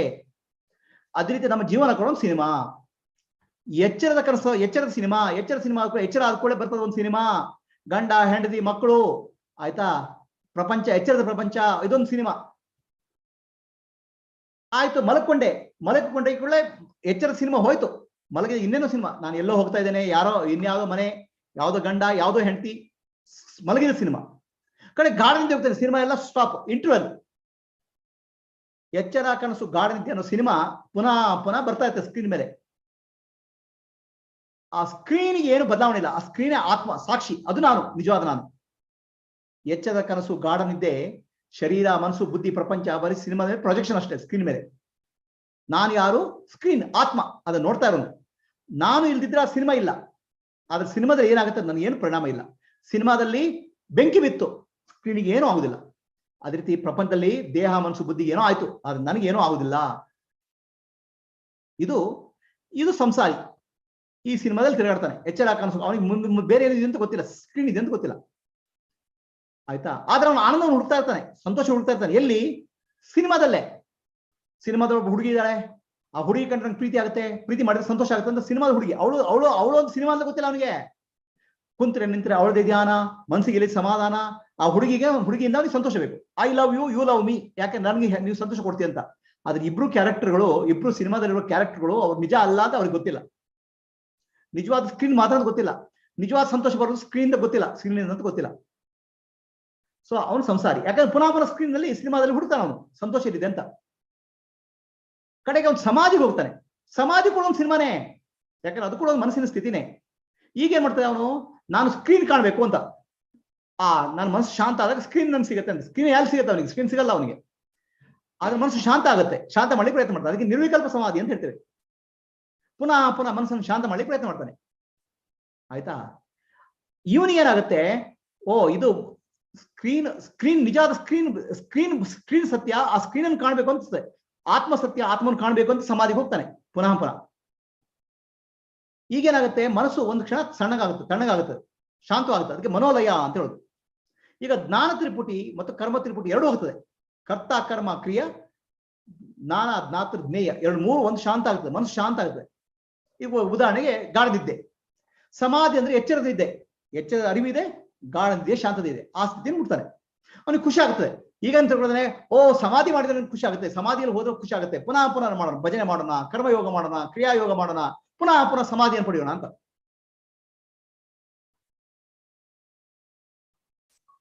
ಅದು ಕೂಡ ಕನಸೆ. ಯಾಕಂದ್ರೆ ಇನ್ನೂ ಅವನ್ ನಿಜ ಸ್ವಂತ ಸ್ಥಿತಿ ಕಾಣಲಿಲ್ಲ. ಕಡೆಗೆ ಒಂದ್ ದಿವಸ ಬರ್ತಾವ ಅವನಿಗೆ ಅರ್ಥ, ಆತ್ಮ ಅನ್ನೋದು ನನ್ನ ಸ್ಥಿತಿ, ನಾನೇ ಆತ್ಮ ಅಂತ ಗೊತ್ತಾಗುತ್ತೆ. ಆವಾಗ ಅವನಿಗೆ ಸತ್ವಪತಿ ಅಂತ ಹೇಳ್ತಾರೆ, ಜ್ಞಾನ ಬರ್ತಾವನಿಗೆ. ಈಗ ಮುಕ್ತ ಆಗ್ತಾನ, ನಾನು ಆತ್ಮಸ್ವರೂಪಿ, ಆನಂದ ನಾನು ಪಡಿಬೇಕಾಗಿಲ್ಲ, ನಾನು ಆನಂದ ಸ್ವರೂಪಿ ಅಂತ ಗೊತ್ತಾಗುತ್ತೆ. ಹಾಗಾಗ್ಬಿಟ್ಟು ಯೋಗ ಅನ್ನೋದು ಪ್ಯೂರಿಟಿ ಕೊಡ್ತದೆ, ಮನಸ್ಸು ಶುದ್ಧ ಮಾಡ್ಲಿಕ್ಕೆ ಸಹಾಯ ಮಾಡ್ತದೆ. ಆಯ್ತಾ. ಇಲ್ಲಿಂದ ಅವನು ಮುಂದೆ ಅದಕ್ಕೆ ಯೋಗಿ ಆಗ್ತಾನ. ಮೊದಲು ಭೋಗಿ ಆಗಿದ್ದ, ರೋಗಿ ಆಗಿದ್ದ, ಅಲ್ಲಿ ಯೋಗಿ ಆಗ್ತಾನೆ. ಈಗ ನಿಧಾನವಾಗಿ ಎಚ್ಚರ ಕನಸು ಗಾಢದಲ್ಲಿ ಸಾಕ್ಷಿ ಆಗ್ತೇನೆ. ಈ ಕ್ಯಾರೆಕ್ಟರ್ ಇಲ್ಲ ಸಿನಿಮಾದಲ್ಲಿ ಏನ್ ಕಾಣ್ತಾ ಇದೆ, ನಾನು ಅಂತ ಕಾಣ್ತಾ ಇದೆಯಲ್ಲ, ನಿಜ ಅಲ್ಲ. ನಾನೆಂಬುದು ನಾನಲ್ಲ, ಈ ದೇಹ ಮನ ಬುದ್ಧಿ ನಾನಲ್ಲ, ಸಚ್ಚಿದಾನಂದ ಆತ್ಮ ಶಿವ ನಾನೇ. ಈಗ ಅವನು ಸಾಕ್ಷಿ ಆಗ್ತಾನೆ. ಯಾವುದೋ ಸಿನಿಮಾದ ಸಾಕ್ಷಿ, ಸಿನಿಮಾವನ್ನು ನೋಡ್ತಾನೆ ಅವನು. ಆ ಸಿನಿಮಾದಲ್ಲಿ ಮೊದಲು ದೇಹ ಮನ ಬುದ್ಧಿಯನ್ನು ನೋಡ್ತಾನೆ. ದೇಹ ಮನ ಬುದ್ಧಿಯನ್ನು ನೋಡಿದಾಗ ದೇಹದಲ್ಲಿ ಮನಸ್ಸಿನ ವಿಚಾರಗಳು, ಭಾವನೆಗಳು ಅವನಿಗೆ ಪರಿಣಾಮ ಬೀರುವುದಿಲ್ಲ, ಸಾಕ್ಷಿಯಾಗಿ ಜೀವನ ಮಾಡ್ಲಿಕ್ಕತ್ತಾನೆ. ಅದಕ್ಕೆ ಜೀವ ಸಾಕ್ಷಿ ಅಂತ ಹೇಳ್ತೇವೆ. ಆಯ್ತಾ. ಈಗ ಪ್ರಪಂಚದಲ್ಲಿ ಸಂತೋಷ ಇಲ್ಲ, ಪ್ರಪಂಚದ ಆನಂದದ ಅನುಭವ ಇಲ್ಲ. ಯಾಕಂದ್ರೆ ಪ್ರಪಂಚದ ವಸ್ತುಗಳು, ಆ ಹುಡುಗಿ, ಈ ಹುಡುಗ, ಕೆಲಸ, ಈ ಕೆಲಸದಲ್ಲಿ ಏನು ಆನಂದ ಇಲ್ಲ. ನಾನು ಆತ್ಮ ಸಾಕ್ಷಿ ನಾನು ಅಂತ ನೋಡಿ ಶುರು ಮಾಡ್ತಾನೆ. ಈಗ ನಿರ್ವಿಕಲ್ಪ ಜ್ಞಾನ ಬಂತು. ನಿರ್ವಿಕಲ್ಪ ಸಮಾಧಿ ಅಂದ್ರೆ ಮನಸ್ಸು ಶಾಂತ ಆಗ್ಬೇಕು. ನಿರ್ವಿಕಲ್ಪ ಜ್ಞಾನ ಅಂದ್ರೆ ಮನಸ್ಸು ಶಾಂತ ಆಗ್ಬೇಕಲ್ಲ. ಮನಸ್ಸಿನಲ್ಲಿ ಏನೇ ವಿಚಾರ ಬಂದ್ರು ನನ್ಗೆ ಅರಿವಿರ್ತದೆ, ನಾನು ಯಾರು, ನಾನು ಸಾಕ್ಷಿ ಅಂತ. ಇದು ಹೇಗಂದ್ರೆ, ಒಬ್ರು ಹೆಂಗಸು ಆಫೀಸಲ್ಲಿ ಕೆಲ್ಸಕ್ಕೆ ಹೋಗ್ತಾಳೆ. ಕೆಲ್ಸಕ್ಕೆ ಹೋಗಿ ಕೆಲಸ ಮಾಡ್ತಾ ಇರುವಾಗ ನಾನು ತಾಯಿ ಅಂತ ಹೋಗುದಿಲ್ಲ ಅವಳಿಗೆ, ನಾನು ಹೆಂಗಸತ್ಲು ಹೋಗುದಿಲ್ಲ, ಕೆಲಸ ಮಾಡ್ತಾಳೆ. ಅದೇ ರೀತಿ ಜ್ಞಾನಿ ಸಾಕ್ಷಿ ಜೀವನದಲ್ಲಿ ಏನೇ ಕೆಲಸ ಮಾಡ್ತಿದ್ರು, ನಾನು ಸಾಕ್ಷಿ ಅನ್ನೋ ಅರಿವು ಹೋಗುದಿಲ್ಲ, ನಾನು ಆತ್ಮಸ್ವರೂಪ ಅಂತ ಅರಿವು ಹೋಗುದಿಲ್ಲ. ಮನಸ್ಸನ್ನು ಶಾಂತ ಮಾಡೋ ಅಗತ್ಯ ಇಲ್ಲ. ನಿರ್ವಿಕಲ್ಪ ಜ್ಞಾನ ಬಂದ್ಬಿಟ್ಟಿದೆ, ನಾನು ಆತ್ಮ ಅಂತ ಬಂದ್ಬಿಟ್ಟಿದೆ. ಇದಕ್ಕೆ ಅಸಮಾಸಕ್ತಿ ಅಂತ ಹೇಳಿದ್ರೆ, ಈಗ ಆಸಕ್ತಿ ಇಲ್ಲ ಯಾವುದರಲ್ಲಿ, ಪ್ರಪಂಚ ವಿಷಯಗಳಲ್ಲಿ.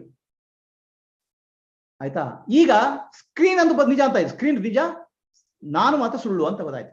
ಅಂದ್ರೆ ಜೀವ ಸುಳ್ಳು ಅಂತ ಗೊತ್ತಾಯ್ತು, ಸ್ಕ್ರೀನ್ ನಿಜ, ಆತ್ಮ ಸತ್ಯ. ಈಗ ನಿಧಾನವಾಗಿ 6ನೇ ಹಂತಕ್ಕೆ ಹೋಗ್ತಾನೆ. ಈಗ ಪ್ರಪಂಚ ಸಿನಿಮಾ ಕಾಣ್ತಾ ಇದ್ರೆ ಅದು ಸುಳ್ಳೇ, ಆ ಸಿನಿಮಾದಲ್ಲಿ ಹುಡುಗಿ ಸುಳ್ಳೇ, ಸಿನಿಮಾದಲ್ಲಿ ದುಡ್ಡು ಸುಳ್ಳೇ, ಸಿನಿಮಾದಲ್ಲಿ ಅಧಿಕಾರ ಸುಳ್ಳೇ, ನಾನು ಕೂಡ ಸುಳ್ಳು, ಸಿನಿಮಾನೇ ಸುಳ್ಳು, ಸಿನಿಮಾ ಮಿಥ್ಯ, ಆತ್ಮ ಮಾತ್ರ ಸತ್ಯ, ಸ್ಕ್ರೀನ್ ಮಾತ್ರ ಸತ್ಯ ಅಂತ ಬರ್ತದೆ. ಇದಕ್ಕೆ ನಿರ್ವಿಕಲ್ಪ ಜ್ಞಾನ ಅಂತ ಹೇಳ್ತಾರೆ. ಅವಾಗ ಈಶ್ವರ ಸಾಕ್ಷಿ ಇರ್ತಾನೆ, ಸ್ಕ್ರೀನ್ ಮಾತ್ರ ಸತ್ಯ. ಈಗೇನಾಗುತ್ತೆ, ಪದಾರ್ಥ ಭಾವನೆ, ಸ್ಕ್ರೀನ್ ಅಲ್ಲಿ ಏನೇನು ಕಾಣ್ತಾ ಇದೆ, ಬೇರೆ ಬೇರೆ ಕ್ಯಾರೆಕ್ಟರ್, ಬೇರೆ ಬೇರೆ ಹುಡುಗ, ಹುಡುಗಿ, ಸಿನಿಮಾ, ಅಧಿಕಾರ ಎಲ್ಲ ಮಿಥ್ಯ ಅಂತ ಗೊತ್ತಾಗುತ್ತೆ. ಈಗ ಈಶ್ವರ ಸಾಕ್ಷಿ ಇರ್ತಾನೆ, ಈಶ್ವರನ ಸ್ವರೂಪ ಆಗ್ತದೆ. ಮುಂದೆ 7ನೇ ಹಂತಕ್ಕೆ ಹೋದಾಗ ಸಿನಿಮಾನೇ ಇಲ್ಲ, ನಾನು ಮಾತ್ರ ಸತ್ಯ, ಬ್ರಹ್ಮ ಮಾತ್ರ ಸತ್ಯ, ನಾನು ಬ್ರಹ್ಮ ಸ್ವರೂಪಿ. ಈಗ ಸಹಜ ಸ್ಥಿತಿ ಬಂದ್ಬಿಟ್ಟ ಅವನು. ಇವೆಲ್ಲ 1 2 3 4 5 6 ಕೇವಲ ಸ್ಥಿತಿಗಳು ಅಷ್ಟೇ. ಸಹಜ ಸ್ಥಿತಿಯಲ್ಲಿ ತುರ್ಯಗ ಅಂತ ಹೇಳ್ತೇವೆ, ತುರ್ಯಾತೀತ ಅಂತ ಹೇಳ್ತೇವೆ. ಈಗ ಸಿನಿಮಾ ಮತ್ತು ಸ್ಕ್ರೀನ್ ಅಂತ ಎರಡಿಲ್ಲ, ಮೂವಿ ಮತ್ತು ಸ್ಕ್ರೀನ್ ಅಂತ ಇಲ್ಲ, ಎಲ್ಲವೂ ಬ್ರಹ್ಮನೇ, ಬ್ರಹ್ಮ ಸ್ವರೂಪವೇ. ಇದಕ್ಕೆ ಸಹಜ ಸ್ಥಿತಿ ಅಂತ ಹೇಳ್ತೇವೆ. 4, 5, 6, 7 ಹಂತದಲ್ಲಿರೋರಿಗೆ ಮುಕ್ತರು ಅಂತ ಹೇಳ್ತೇವೆ. ಈಗ ಸಿನಿಮಾ ಮತ್ತು ಸಿನಿಮಾದ ಉದಾಹರಣೆ ಕೊಟ್ಟು ನಿಮಗೆ ಜ್ಞಾನಿಯ ಸ್ಥಿತಿಯನ್ನ ಹೇಳಿದೆ, ವರ್ಣನೆ ಮಾಡಿದೆ. ಈಗ ಇನ್ನೊಂದು ರೀತಿಯಲ್ಲಿ ಜ್ಞಾನಿ ಸ್ಥಿತಿ ಹೇಳ್ಬೇಕಾದ್ರೆ 1, 2, 3 ಒಂದು ಸಿನಿಮಾ, ಎಚ್ಚರ ಕನಸು ಗಾಢ ನಿದ್ದೆ ಒಂದು ಸಿನಿಮಾ. ಸಿನಿಮಾದಲ್ಲಿ ಕಂಡಾಗೆ ಬರ್ತದೆ, ಸಿನಿಮಾ ಬರ್ತದೆ ಹೋಗ್ತದೆ, ಹಾಗೆ ಸಿನಿಮಾ ಇದು. ಅದನ್ನ ನೋಡ್ತಾ ಇರೋ ಸಾಕ್ಷಿ ಸಿನಿಮಾ ಅಲ್ಲ, ಸಾಕ್ಷಿ ನಾನು. ಈ 1, 2, 3 ಸ್ಥಿತಿಯಲ್ಲಿ ಸಂಸಾರಿ ಅಂತ ಹೇಳ್ತೇವೆ. ಅವನು ಅದೇ ನಿಜ ಅಂತ ತಿಳ್ಕೊಂಡು ಒದ್ದಾಡ್ತಾನೆ, ಆಯ್ತಾ. ರಜೋ ಮತ್ತು ತಮಗುಣದಲ್ಲಿದ್ದಾನೆ, ಅವನಿಗೆ ಅದು ಬೇಕು ಇದು ಬೇಕು ಅನ್ನೋ ಆಸೆ. ಆ ಸಿಕ್ಕಿದಾಗ ಸಂತೋಷ, ಸಿಕ್ಕದಿದ್ದಾಗ ದುಃಖ. ಮನಸ್ಸೆಲ್ಲ ಬಾಹ್ಯ ಪ್ರಪಂಚದಲ್ಲಿ, ದೇಹ ನಾನು, ಮನಸ್ಸು ನಾನು, ಬುದ್ಧಿ ನಾನು ಭ್ರಮೆ. ಇವನಿಗೆ ಕರ್ಮರೋಗ ಬಂದ್ಬಿಡ್ತದೆ. ಎಷ್ಟು ಮಾಡಿದ್ರು ಸುಖ ಸಿಗಲ್ಲ, ಎಷ್ಟು ಮಾಡಿದ್ರು ಆನಂದ ಸಿಗಲ್ಲ. ಕರ್ಮರೋಗ ಅಂತ ಹೇಳಿದಕ್ಕೆ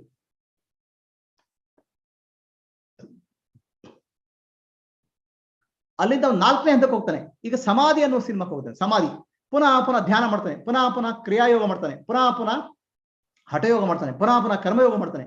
ಆ ಯೋಗ ಮಾಡಿದಾಗ ಸಂತೋಷ ಅಂತ. ಇವನ್ ಅದು ಕೂಡ ಒಂದು ಭ್ರಮೆ. ಯಾಕಂದ್ರೆ ಸಂತೋಷ ಯೋಗದಿಂದ ಬರೋದಲ್ಲ, ಸಂತೋಷ ಯೋಗದಲ್ಲಿ ಆತ್ಮನ ಆನಂದ ಬರ್ತಾ ಇದೆ ಅಲ್ಲಿ, ಆಯ್ತಾ. ಆದರೆ ಇದರಿಂದ ಆಗುತ್ತೆ ಮನಸ್ಸು ಶುದ್ಧಿ ಆಗ್ತದೆ. ಇದಕ್ಕೆ ಮನೋಲಯ ಅಂತ ಹೇಳ್ತೇವೆ. ಇಲ್ಲಿ ಕರ್ಮ ತ್ರಿಪುಟಿ ಅಥವಾ ಕರ್ತ ಕರ್ಮ ಕ್ರಿಯಾ 3 ಒಂದಾಗ್ತದೆ. ಅದು ಜ್ಞಾನ ಜ್ಞಾತೃ ಜ್ಞೇಯ ಒಂದಾಗ್ತದೆ. ಅವಾಗ ಆತ್ಮನ ಆನಂದ ಮನಸ್ಸಿನಲ್ಲಿ ಪ್ರತಿಫಲನ ಆಗ್ತದೆ. ಅವನು ಯಾಕಂದ್ರೆ ಏನು ಮಾಡ್ತಾನೆ, ಅದು ಎಲ್ಲ ಕೆಲಸ ಮಾಡೋದು ಮನಸ್ಸು ಶುದ್ಧಿ ಆಗಲಿಕ್ಕೆ. ಆತ್ಮನ ಮೋಕ್ಷಾರ್ಥಂ ಜಗತ್ತಾಯ, ನನ್ನ ಪರಿಶುದ್ಧಿಗೋಸ್ಕರ, ಲೋಕ ಕಲ್ಯಾಣಕ್ಕೋಸ್ಕರ ಕೆಲಸ ಮಾಡ್ತಾನೆ. ಇದಕ್ಕೆ ಮನೋಲಯ ಅಂತ. ಮನೋಲಯರು ಕೂಡ ಶಾಶ್ವತ ಅಲ್ಲ, ಕಡೆಗೆ ಮನೋನಾಶಕ್ಕೆ ಹೋಗ್ತಾನೆ. ಅವನು ನಾನು ಯಾರು ಅಂತ ಅರಿವು ಬರ್ತದೆ. ಶುದ್ಧ ಜ್ಞಾನ, ಶುದ್ಧ ಆತ್ಮಸ್ವರೂಪ ನಾನು ಅಂತ ಬರೆಯುತ್ತದೆ. ಈಗ ಸಬ್ಜೆಕ್ಟ್ ಆಬ್ಜೆಕ್ಟ್, ವಿಷಯ ಮತ್ತು ವಿಷಯ 2 ಒಂದಾಗ್ಬಿಡ್ತಾರೆ. ಅದನ್ನ ನೋಡ್ತಾರೆ ಸಾಕ್ಷಿ ನಾನಾಗ್ಬಿಡ್ತೇನೆ. ಸಾಕ್ಷಿ ನಾನು, ದೇಹ ಎಚ್ಚರ ಕನಸು ಗಾಢ ನಿದ್ದೆ ಸಾಕ್ಷಿ ನಾನು ಆಗ್ತೇನೆ. ದೇಹ ಮನಸ್ಸು ಬುದ್ಧಿಗಳ ಸಾಕ್ಷಿ ಆಗ್ತೇನೆ, ಜೀವ ಸಾಕ್ಷಿ ಆಗ್ಬಿಡ್ತೇನೆ. ಇದಕ್ಕೆ ನಿರ್ವಿಕಲ್ಪ ಜ್ಞಾನ ಅಂತ ಹೇಳ್ತೇವೆ. ನಿರ್ವಿಕಲ್ಪ ಸಮಾಧಿಯಲ್ಲಿ ನಿರ್ವಿಕಲ್ಪ ಜ್ಞಾನ. ಸಮಾಧಿಯಲ್ಲಿ ಮನಸ್ಸು ಶಾಂತಿ ಮಾಡಬೇಕು. ನಿರ್ವಿಕಲ್ಪ ಜ್ಞಾನದಲ್ಲಿ ಶಾಂತಿ ಮಾಡ್ಬೇಕಾಗಿಲ್ಲ. ನಾನು ಆತ್ಮಸ್ವರೂಪ ಅನ್ನೋ ಜ್ಞಾನ ದೃಢ ಆಗ್ತದೆ. ನಾನು ಶುದ್ಧ ಚೈತನ್ಯ ಅಂತ ದೃಢವಾಗ್ತದೆ. ನನಗೆ ಪ್ರಪಂಚದ ಸಂತೋಷ ಬೇಕು ಅಂತ ಅನ್ಸೋದೇ ಇಲ್ಲ. ನಾನೇ ಆನಂದ ಸ್ವರೂಪಿ ಅಂತ ಅರಿವು ಬರ್ತದೆ. ಬಾಹ್ಯ ಪ್ರಪಂಚದ ವಸ್ತುಗಳು ನನಗೆ ಸಂತೋಷ ಕೊಡೋಕೆ ಅಗತ್ಯ ಇಲ್ಲ ಅಂತ. 6ನೇ ಹಂತದಲ್ಲಿ ನಾನು ದೇಹ ಮನಸ್ಸು ಬುದ್ಧಿ ಅಲ್ಲ, ನಾನು ಸಾಕ್ಷಿ. ಪ್ರಪಂಚದ ವಸ್ತುಗಳು ಮಿಥ್ಯ, ನಾನು ಸಚ್ಚಿದಾನಂದ ಸ್ವರೂಪಿ. ಈಗ ಸಬ್ಜೆಕ್ಟ್ ಆಬ್ಜೆಕ್ಟ್, ವಿಷಯ ಒಂದಾಯ್ತು. ವಿಷಯವೂ ಮಿಥ್ಯ, ವಿಷಯವೂ ಮಿಥ್ಯ. ಪ್ರಪಂಚವು ಮಿಥ್ಯ, ನಾನು ಮಿಥ್ಯ. ಇಲ್ಲಿ 5ನೇ ಹಂತದಲ್ಲಿ ನಾನು ಮಿಥ್ಯ, ನಾನು ಮಿಥ್ಯ. 6ನೇ ಹಂತದಲ್ಲಿ ಪ್ರಪಂಚ ಮಿಥ್ಯ, ನಾನು ಮಿಥ್ಯ. 7ನೇ ಹಂತದಲ್ಲಿ ಪ್ರಪಂಚವೇ ಇಲ್ಲ, ಮಿಥ್ಯ ಅನ್ನೋದು ಇರ್ಲೇ ಇಲ್ಲ, ನಾನು ಮಾತ್ರ ಇದ್ದೆ, ಬ್ರಹ್ಮಸ್ವರೂಪಿ ಆಗಿದ್ದೆ. ಅದು ಸಹಜ ಸಮಾಧಿ. ಆ ಸಹಜ ಸಮಾಧಿ ಎಲ್ಲಾ ಕೆಲಸ ಮಾಡ್ಬೋದು ಅವರಿಗೆ. ಆದ್ರೆ ಯಾವನು ನಾನಿಂತ ಹೇಳ್ಕೊಂಡು ತಿರ್ಗೊಳ್ಳಲ್ಲ. ನಾನಿಂತ ಹೇಳ್ಬೇಕಾದ್ರೆ ನಾನು ಬುದ್ಧಿ ಒಟ್ಟಿಗೆ ನಾನು ಜೋಡಿಸ್ಕೋಬೇಕು. ಅದ್ವೈತ ಸತ್ಯವನ್ನು ಕಾಣ್ತಾನೆ. ಇದು 4, 5, 6, 7 ಹಂತದಲ್ಲಿರೋ ಜೀವನ್ ಮುಕ್ತ ಅಂತ ಹೇಳೋದು. ಅವರ ಬಾಹ್ಯ ಪ್ರಪಂಚದ ವ್ಯವಸ್ಥೆ ಬದಲಾವಣೆ ಇರ್ತದೆ, ಯಾಕಂದ್ರೆ ಅವ್ರ ವಾಸನೆಗಳಲ್ಲಿ ಬದಲಾವಣೆ ಇರ್ತದೆ. ಆದ್ರೆ ಆತ್ಮಜ್ಞಾನದಲ್ಲಿ ಯಾವ ವ್ಯತ್ಯಾಸ ಇಲ್ಲ. ಇದು ಕರ್ಮದ ಬಗ್ಗೆ. ಕರ್ಮ ಯಾವ ಜ್ಞಾನಿಗೆ ಯಾವ ಕರ್ಮಗಳಿಲ್ಲ, ಸಂಚಿತ ಕರ್ಮ, ಪ್ರಾರಬ್ಧ ಕರ್ಮ, ಕ್ರಿಯಾಮಾಣ, ಆಗಾಮ ಯಾವುದೂ ಇಲ್ಲ ಅನ್ನೋದನ್ನು ಹೇಳಲಿಕ್ಕೆ ಶಂಕರಾಚಾರ್ಯ ಹೇಳ್ತಾರೆ. ಸ್ವಲ್ಪ ಹೊತ್ತು ಕಣ್ಮುಚ್ಕೊಂಡು ಕೂತ್ಕೊಳ್ಳಿ.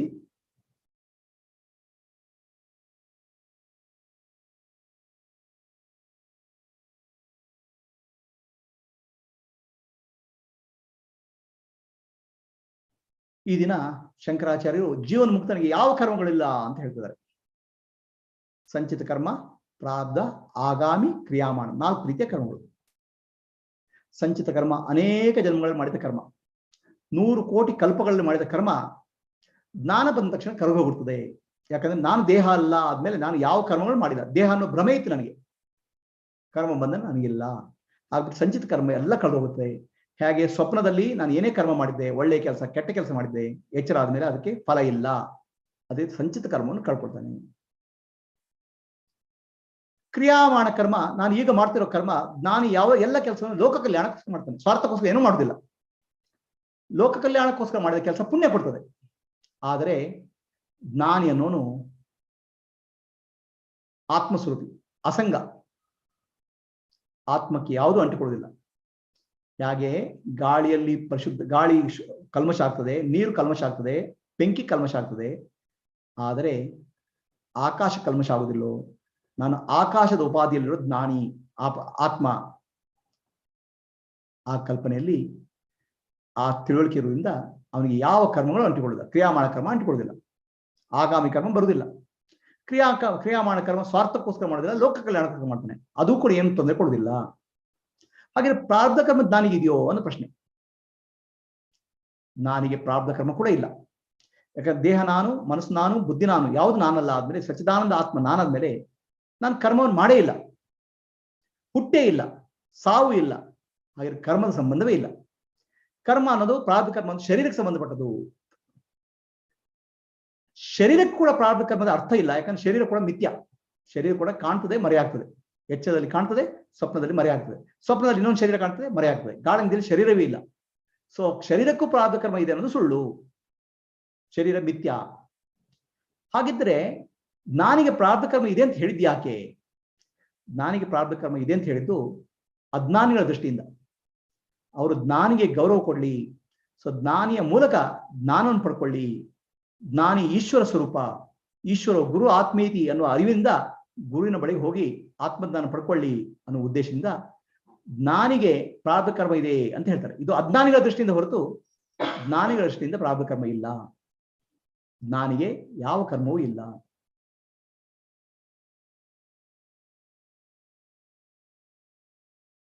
ಮಿಥ್ಯವಾದ ಶರೀರಕ್ಕೆ ಯಾವ ಕರ್ಮ ಇರ್ಲಿಕ್ಕೆ ಸಾಧ್ಯನೇ ಇಲ್ಲ.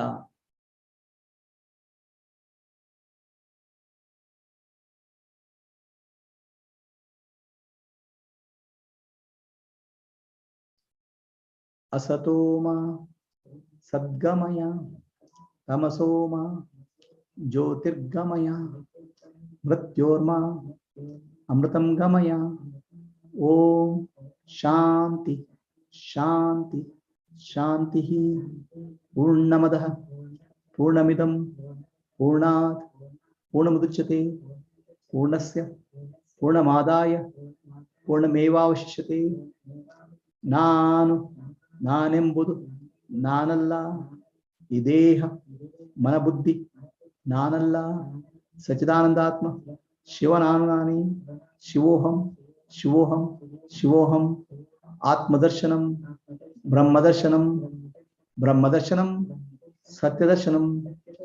ಅಂತರ್ಜ್ಯೋತಿ ಬಹಿರ್ಜ್ಯೋತಿ ಪ್ರತ್ಯಗ್ಜ್ಯೋತಿ ಪರಾತ್ಪರ ಜ್ಯೋತಿರೇವ ಜ್ಯೋತಿ ಸ್ವಯಂ ಜ್ಯೋತಿ ಆತ್ಮಜ್ಯೋತಿ ಶಿವೋಸ್ಮ್ಯಹಂ.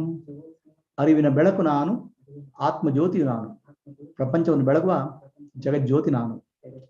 ದೇಹ ಮನ ಬುದ್ಧಿಯನ್ನು ಬೆಳಗುವ ಪರಂಜ್ಯೋತಿ, ಸ್ವಯಂ ಜ್ಯೋತಿ, ಜ್ಞಾನದ ಜ್ಯೋತಿ, ಪ್ರೇಮದ ಜ್ಯೋತಿ, ಶಾಂತಿಯ ಜ್ಯೋತಿ ನಾನು.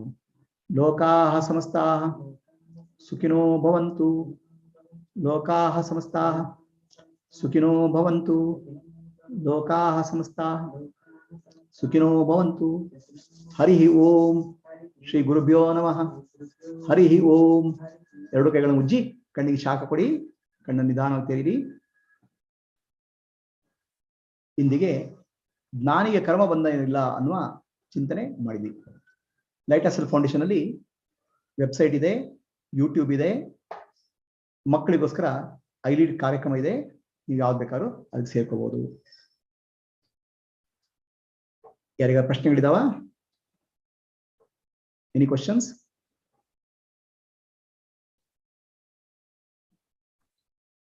ಹರಿ ಓಂ ಗುರುಜಿ. ಹರಿ ಓಂ. ಹೇಳ್ರಿ. ಜ್ಞಾನಿಗೆ ಯಾಕೆ ಮತ್ತೆ ದೇಹ ಇದ್ದು ಅವನು ಕರ್ಮ ಇಲ್ಲ ಅಂತಂತ ಇರಕ್ ಸಾಧ್ಯ?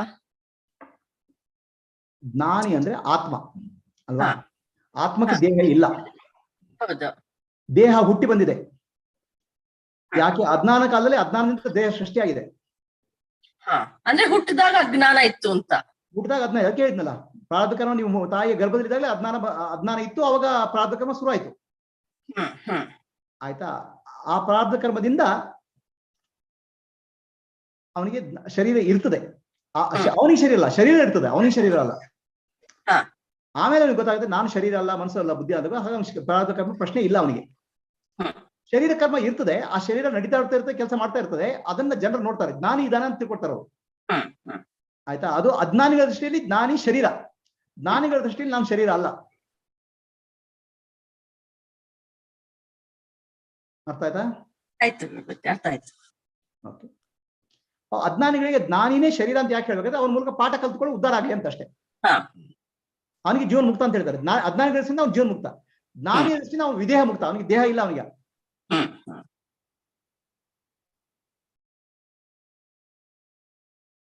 ಇನ್ಯಾರಿಗೆ ಪ್ರಶ್ನೆ ಹೇಳಿದವ?